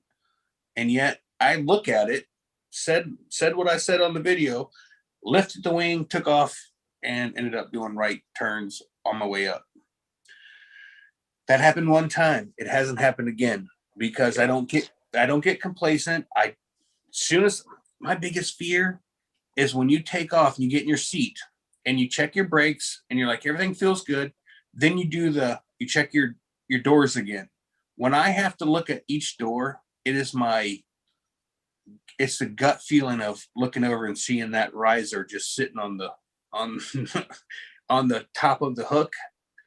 I seen that in class. They showed a picture of a paraglider that ended up dying because he didn't clip in, and it came off and he fell. I don't know why that stuck with me so bad, but when I look, it's the scariest thing of the whole flight. Looking over and looking at my carabiners, make sure they're closed. Even though I checked them before I took off, I just have this weird feeling that one's going to be sitting on the door open. And what do you do then? Let off? You just don't freak out. You fly to the ground and land, man. And you can't fix it in the air. You try to fix something like that in the air, you're screwed. Yeah. Would you? So if you saw that, would you just go ahead and destroy your reserve? No, you don't want to do that either. I mean, if your risers, if the machine is flying, you fly it, man. You work the problem until you hit the ground. I mean, the problem is if that side comes off, you're ribbiting down. You're just gonna be a ribbon. Shh. Oh, I don't even know. That's my biggest fear. Out of everything, it's not having collapses. It's not, something I can't control. It is looking over and seeing that dang thing not in the door.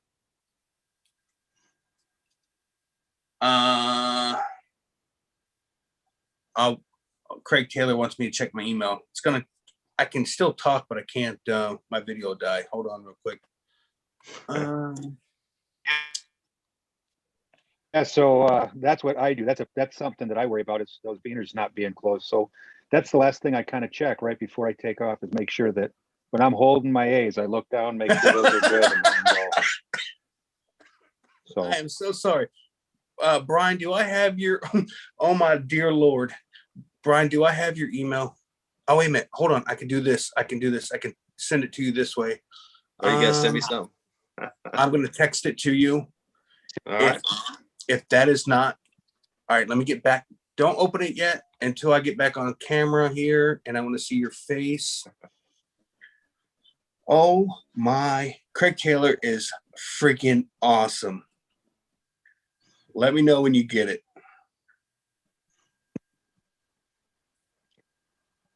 Oh, I was in the middle of sending another message. Oh my God. That is awesome. Bear with just a minute.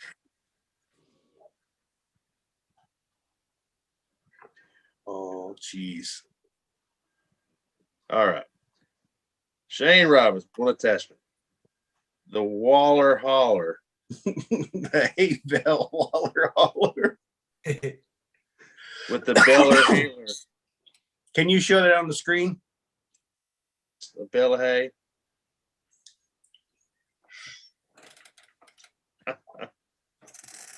I like it. I see stickers being made. Yeah, we were joking around about the logo going on the back of my Winnebago. I should just put a big hay bale back there. Everybody And, would know. And that's, I guess this is what he came up with. That's pretty creative. So while we were on the show tonight, he created this and sent it. That's cool. Appreciate it, brother. Are you gonna show it? Can you show it? Oh, well, let's see if I can. I don't Yeah, know. get I can't screen share it. It's on a totally different device. No. Can you hold it closer to your camera? Yeah, hang on a second. I don't have your email, so I can't send it to you. A little closer. It's not going to show. Yeah, no. Oh, it's not. Is there a picture with it? Yeah. You can't see the fine detail. I can't get it Yeah. right. Come a little closer. Keep coming. Oh, keep going, right? Yeah. It's almost there. It's hay bales. Dude. Can you read it? It's backwards, right? The print's backwards. No, it's perfect. Okay, it looks backwards from my angle. Oh my God. That's I wanted cool, to man. share. I'll share a picture of what happened here for Bill, so he knows I really do feel his pain. What do I do to share the? Yeah, down at the bottom on Zoom, you'll see a share screen. It's in the color green usually. Click on that. Is it a video? No, just a picture. Okay. So can you see it? Yeah, Yeah. I see a shadow. Yeah, well, that's me getting up from breaking the prop. I see a red arrow there. No, the arrow was where I was pointing it out to someone else. But you see the frame. That's the Oh yeah, wow, right there, you know. that's supposed to be round. Yeah. That's what I was telling myself. So that's what I was met with when I, got up after I did my systems check, make sure nothing was broken. I just wanted to share that with Bill. So That I understand. the shadow of your cage looks a little off. Yeah, it's a tad off. The sun was doing funny things that day. But So how did the prop hit the top of the frame? Because when I went down, no, the lines broke the prop. Lines, got it. Got you. Okay. Yeah. So talking so about how the did strength of those lines. And how did it crush your cage down like that? Because when I went down, I went face down. And okay. So it's two separate instances. Forward, yeah. Well, no, it was one event that happened, but this was caused by the lines. The cage bending was caused by the ground. Okay, yeah, good point. The cage bending was caused also by the lines because the lines got wrapped around the prop, and as it was spinning tighter and tighter and tighter, it actually bent the frame.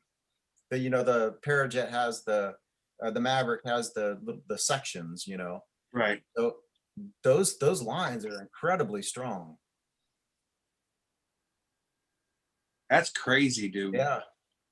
And you see a lot of those guys do those powered forward launches and their cages aren't meant for it and it flexes and then the prop hits the cage. No, I mean, you could tell by the crease. I mean, there were like several, a good bit of the lines were, right in the middle of that spar. Were any of your lines messed up or broken or anything? Yeah, I had to replace 3 or 4 lines. Wow. So, yeah, man, bad things happen to good people, and it just happens. Well, I can say at a fly-in, like I got my buddy different Brian. He gets in my head every time, and I normally don't allow people in my head, but we start walking out. He's like, "Oh my God, I'm so nervous. I'm so nervous. I'm so nervous." I'm never nervous until I fly with this guy because he's done told me 72 times he's nervous. I'm like, dude, go over there and fly over there. Like, you go set up over there. I don't want to hear nothing. Now, when I walk out, I just go ahead and close my ear muffs and turn the music on because I don't want to hear them. And, but yeah, I don't normally let people get in my head. But once, like when I go to fly-ins or even at the compound, there could be, when the four-wheelers are out there heavy, you're talking 1,000 people out there, and you get ready to take off, they're all watching you. They all stop their four-wheelers and they're all watching you. Mm-hmm. And that doesn't bother me because once I hook in, nothing else around me matters. Like, I'm paying attention to the safety aspect of everything. And then once that wing comes up, I already know what I'm doing in my, just from muscle memory, and I don't worry about who's watching me. But my buddy Brian, he gets to me every time. He did it at the poker run. He's like, "Oh man, I don't know if we have enough runway." I'm like, "Dude, we have plenty of runway." Now I almost ran into a back of a camper on takeoff. And then I saw that video. Yeah, dude. He got to me and I wasn't set up in the right spot. I will take 100% responsibility for that. I seen that little hill in front of me, and I said, "Man, if I get on that hill, it's gonna surge my wing back, and I'm gonna have to straighten it out before I take flight." Yeah, I stepped on that hill. It surged. I figured out the wing, and when I looked up, there was a trailer in front of me. I went down on one knee, slid, set my wing on the back of the trailer, and yeah, that was fun. All live on YouTube. That's pretty cool. Good thing I didn't go into the lady's camper. She had the back. It was a toy hauler. I could have ran smack all the way through her camper. It'd have been awesome. For YouTube, not for me. So what were the four-wheelers for? They're just like, the compound is I believe it's 3x5 square mile of just what happened is a developer came through, cleared everything, put roads in, and ran out of money. So there's nothing out there. It's just literally roads and fields. And the four-wheelers go out there and they ride for hours. Normally in the morning, you won't have anybody out there when we normally take off and fly. Lovely Lisa Warrior Queen. Hello, dear. How's it going? But in the afternoon, everybody's out there. Everybody's ready to rock and roll, and there are if there's not 1,000, there's 2,000 people out there riding on any given weekend. And the better the weather, the more people you get. And now they are the four-wheelers would be the four-wheelers, the side-by-sides, the dirt bikes. There's crosses out there just littered the area with crosses because of how many people have died out there. They're doing, top speeds on a dirt bike, and then you got a guy on a four-wheeler coming the other way, and they run into each other and they both die. And crosses go up. So the reason the compound is closed down, they got a new mayor. The new mayor's big thing was cleaning up the compound. That's the other thing. You get all those people, not one person brought a trash bag. They leave all the trash just piled up everywhere. And the new mayor got tired of it and said, "That's it, we're done."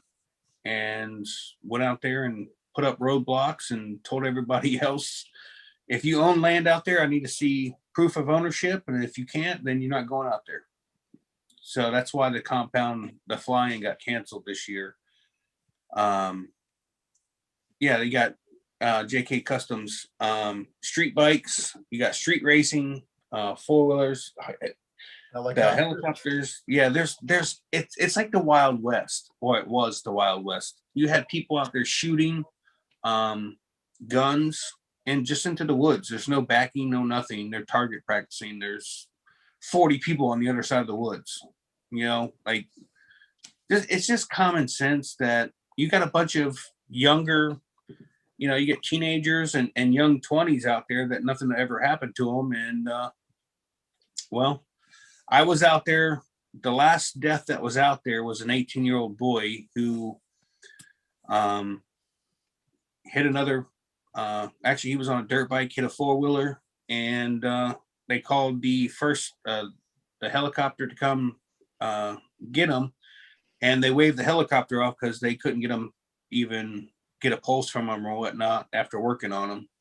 And I watched that ambulance, and I think 6 other cars followed that ambulance to the hospital. The ambulance didn't have the lights on. They were just heading to the, like, you already know what that means. And for someone who, my son passed at the age of 19 from cancer, and dude, I was tore up about that. Like, I know what that family is going through. I know what their friends are going through, and it sucks, dude. All you have to do is follow common sense. But you get all these kids and young adults that just feel like I was the same way. I didn't feel like I could ever get or die, you know, doing dumb shit back in the day. Now I'm like, man, it takes me forever to heal. I cut my finger about 2 weeks ago. The damn thing still bleeds every day. I'm like, anytime now, let's go. I can't heal as quick as I used to. Yeah, we get old, man, quick, but you know, hey, dude, it beats the alternative. Y'all talking about broken props. You want to see my second broken prop? Yeah. Let's see here. Some of you probably already seen it on YouTube. Oh, I think I did not hit the right buttons on optimize screen for video clip. Yep. Let's try that one more time. Hey, I have a question real quick for Jake. Sorry, JK Custom. You know a lot about the compound. Are you close by the compound? All right, Brian, go ahead. So this is Bill H's frame. He sent me a picture just now and said that I could share it. Apparently he got some lines wrapped up in his prop as well. I'm guessing, Bill, I could be. How the heck do I zoom in on this? That ain't working right. Oh well. Wow, dude. I can't zoom in on any further. Dang, man, he got the cage and all. Yeah, that's it looks, I mean, the frame looks like a total loss. That's pretty bad. But the wooden prop looks like it's pretty much intact, doesn't it? It does. Yeah. Sure does. Well, we're gonna have to get Bill to explain that to us. Oh yeah, okay. I understand what was going on there. It looked like it was folded in half at the top. Did you see that? We'll look at it one more time.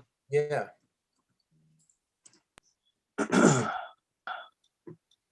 Yeah, so look at the top right corner. Right there. Right at that point. Okay, so It's broke. It looks like it's broken from here to here. Huh. Dang. No personal body injury. No. Yeah, I don't know why I'm getting Bill says no. I didn't catch that.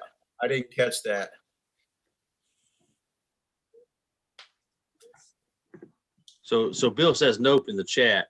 Hopefully that means no injury. No, he says I stopped to comment. Prop was destroyed. Huh. It doesn't look like it is. No, it doesn't. Yeah, I wish I could zoom in on it. I hit the control button, use the roller and the mouse, and it doesn't work quite right. But Thanks here, Bill. yeah, thank you, Will. This is my second launch attempt on my brand new Spider Wing. Oh man, I hate that sound. Dad rolls over there. So, I mean, I let my posture get too far forward and I stayed on the throttle. I actually gave it more throttle and it just with a bum leg and put on 30 pounds after a broke leg. It just drove me to the ground, man.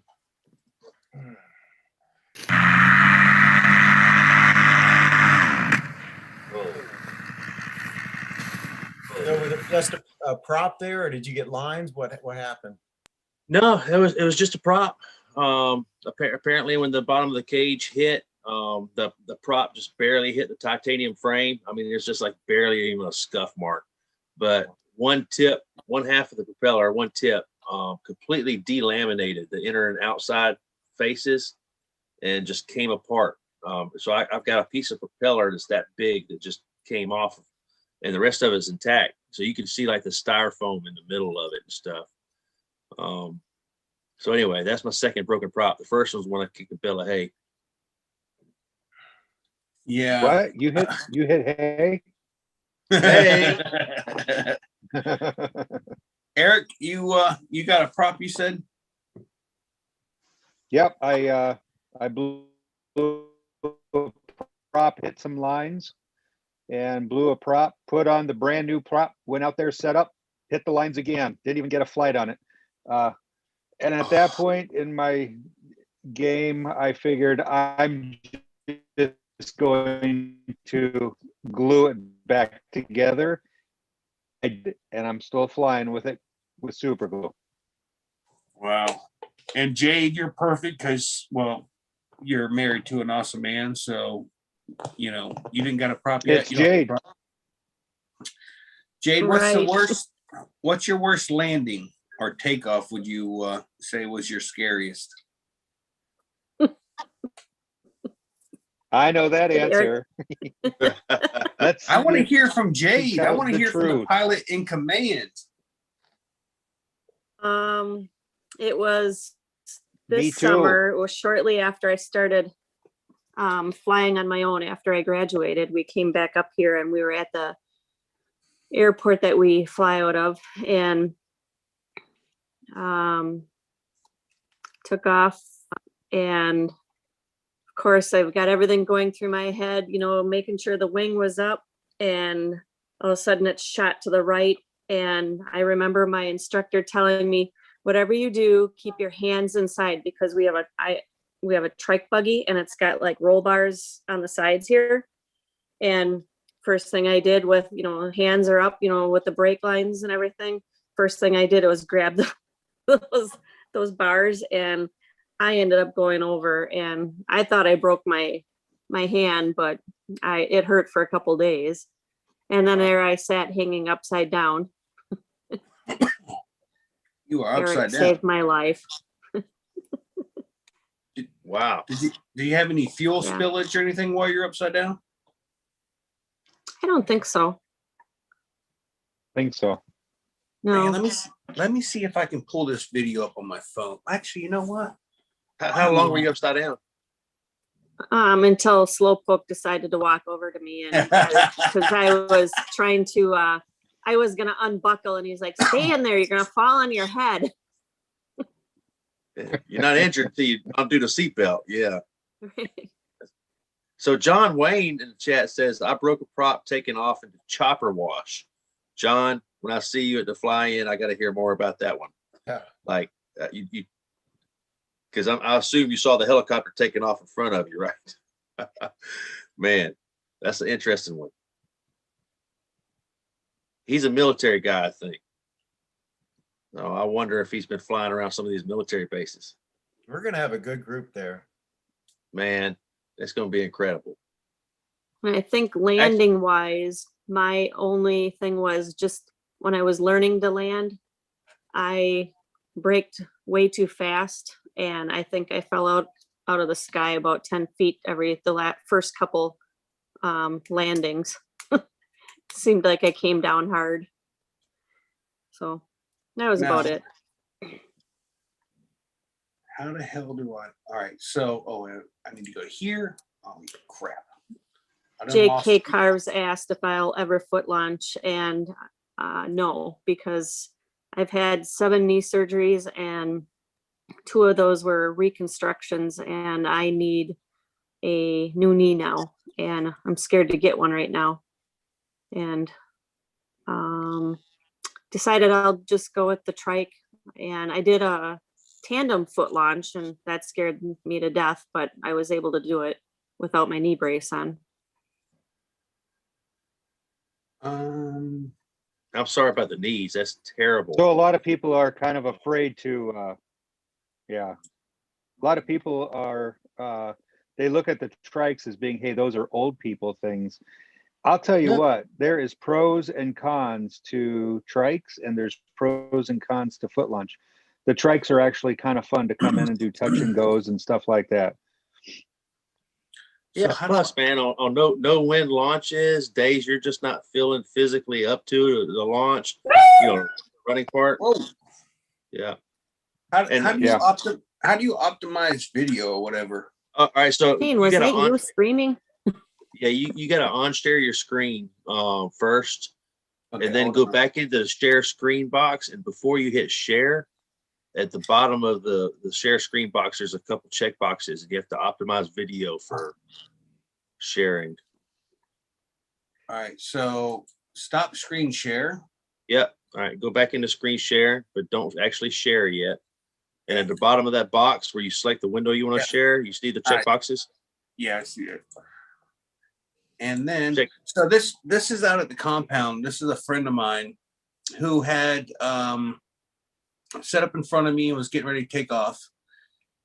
And he has this theory of full throttle and everything will work itself out. And it did not. So if you'll see him up here at the top, see his wing, his trike, there goes his other trike, and poof.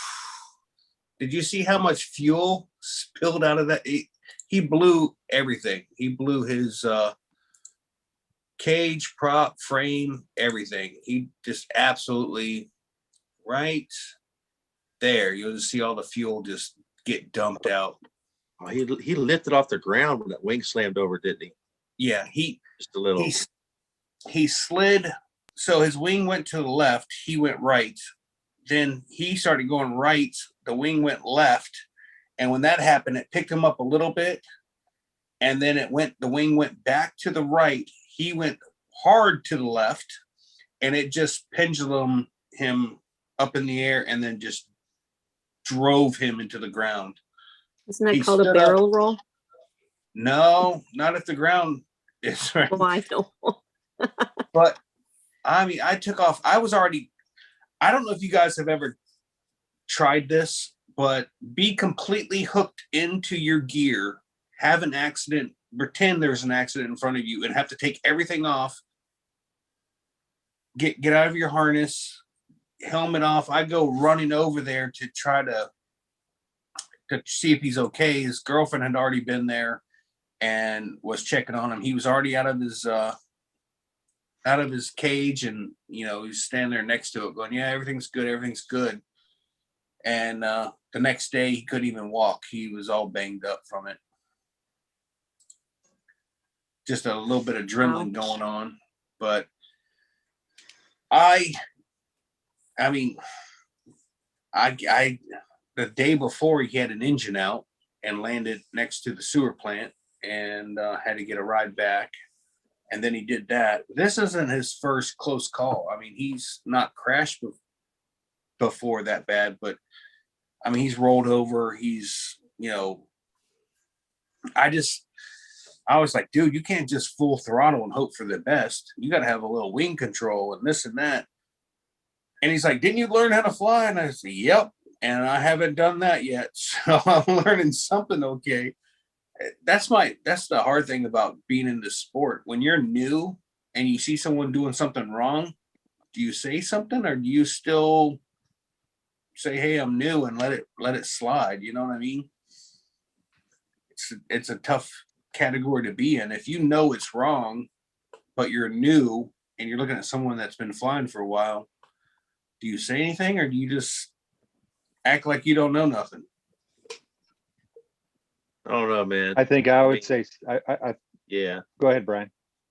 No, I thought they were going to say the same thing. I would say something if you know something. I mean, I agree.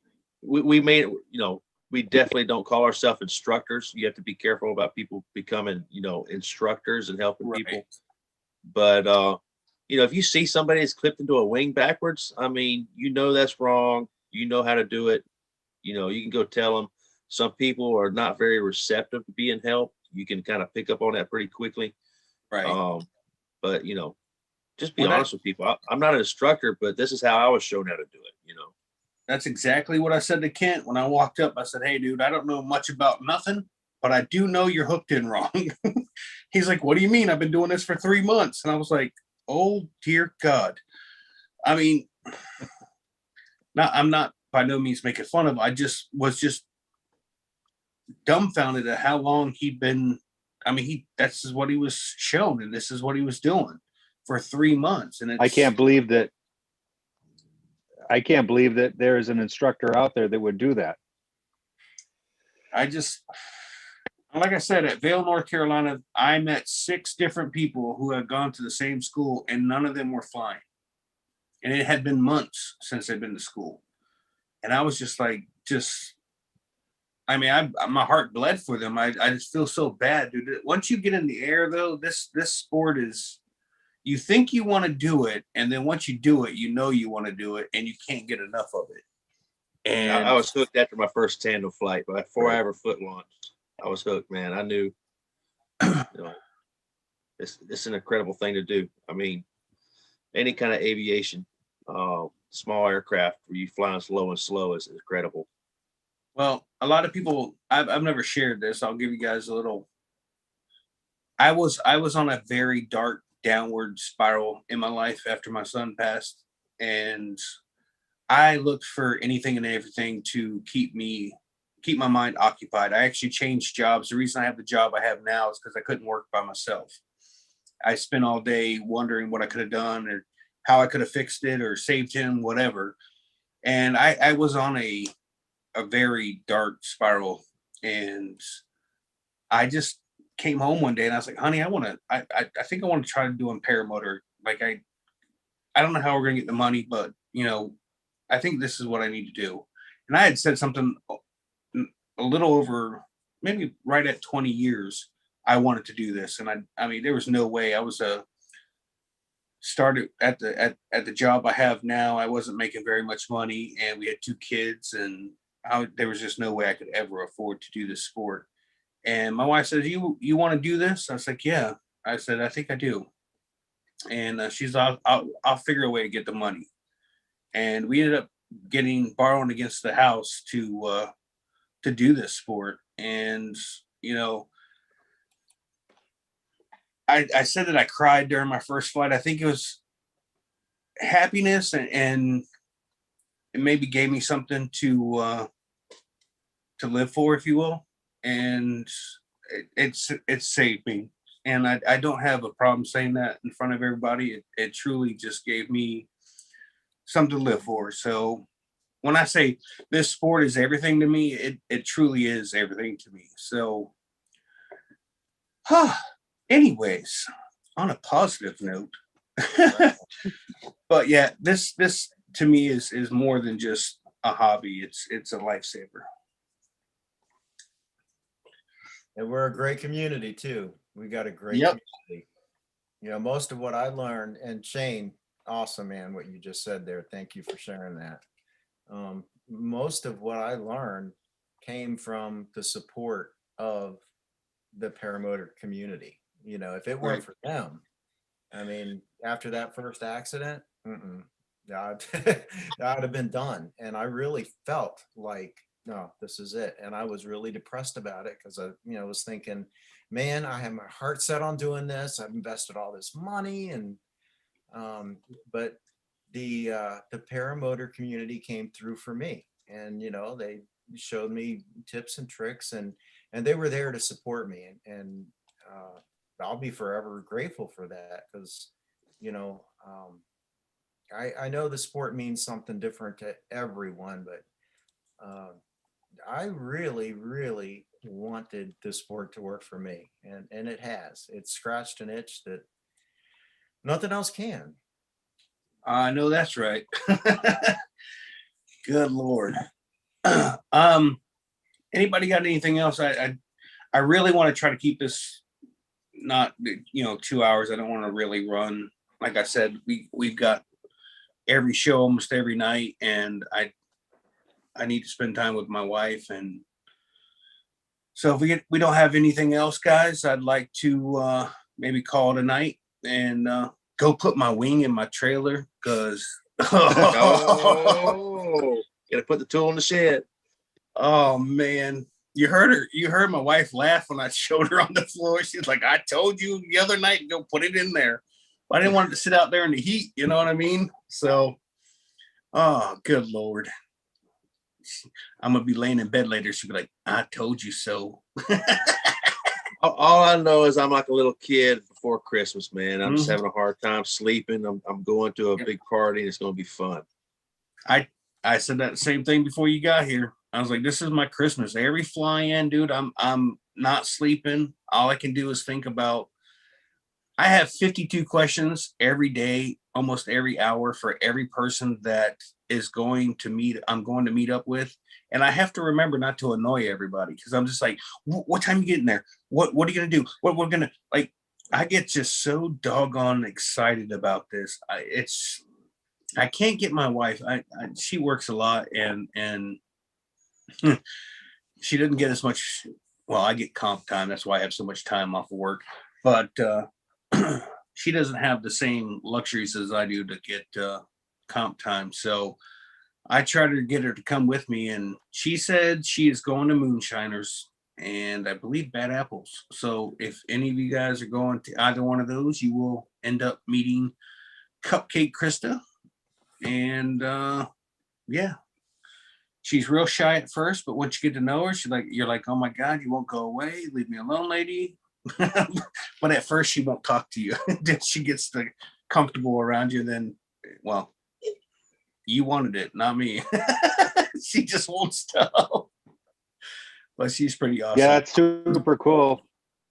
That's super cool. You guys have a lot of fun. We'll be thinking of you as we're chipping ice.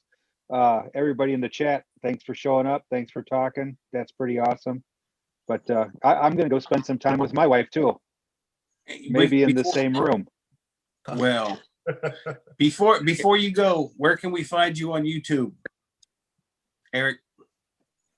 At www.paramotorco.com. And your beautiful wife, where can we find her at? Paramotorgirl.com or Flying Flamingo Jade. Waller, where can we find you at? ppgbrian.com. And Will Fly, where can we find you at? willflyppg.com. All right. And what about Shane? What? Yeah, Shane. Where can we I find am you? Never Trust the Skinny Chef Shane, or you can just type in ppgshane.com and it'll take you to the channel, which is the channel you're on. So you guys already know it. All right, guys. Thank you. And I will see you guys, I guess, at Trike Flyers. Was it Wednesday night? What's Wednesday night? Tomorrow. No. Yep. Who has a show tomorrow night? Is it David Ruff? David Ruff. Was it after dark or something like that? Yeah. Was After it? dark. Yeah. Well, shoot, before I'm trying to figure out. All right, guys, thank you very much. And hope to see you guys next week. And y'all have a good night. Good night, everybody. Yep. Fly Peace out, safe, everybody. everyone. I will see whoever's at Swanee in a couple days or tomorrow. Oh, yeah. All right, Lots of guys. pictures. Yep. All right. Good night.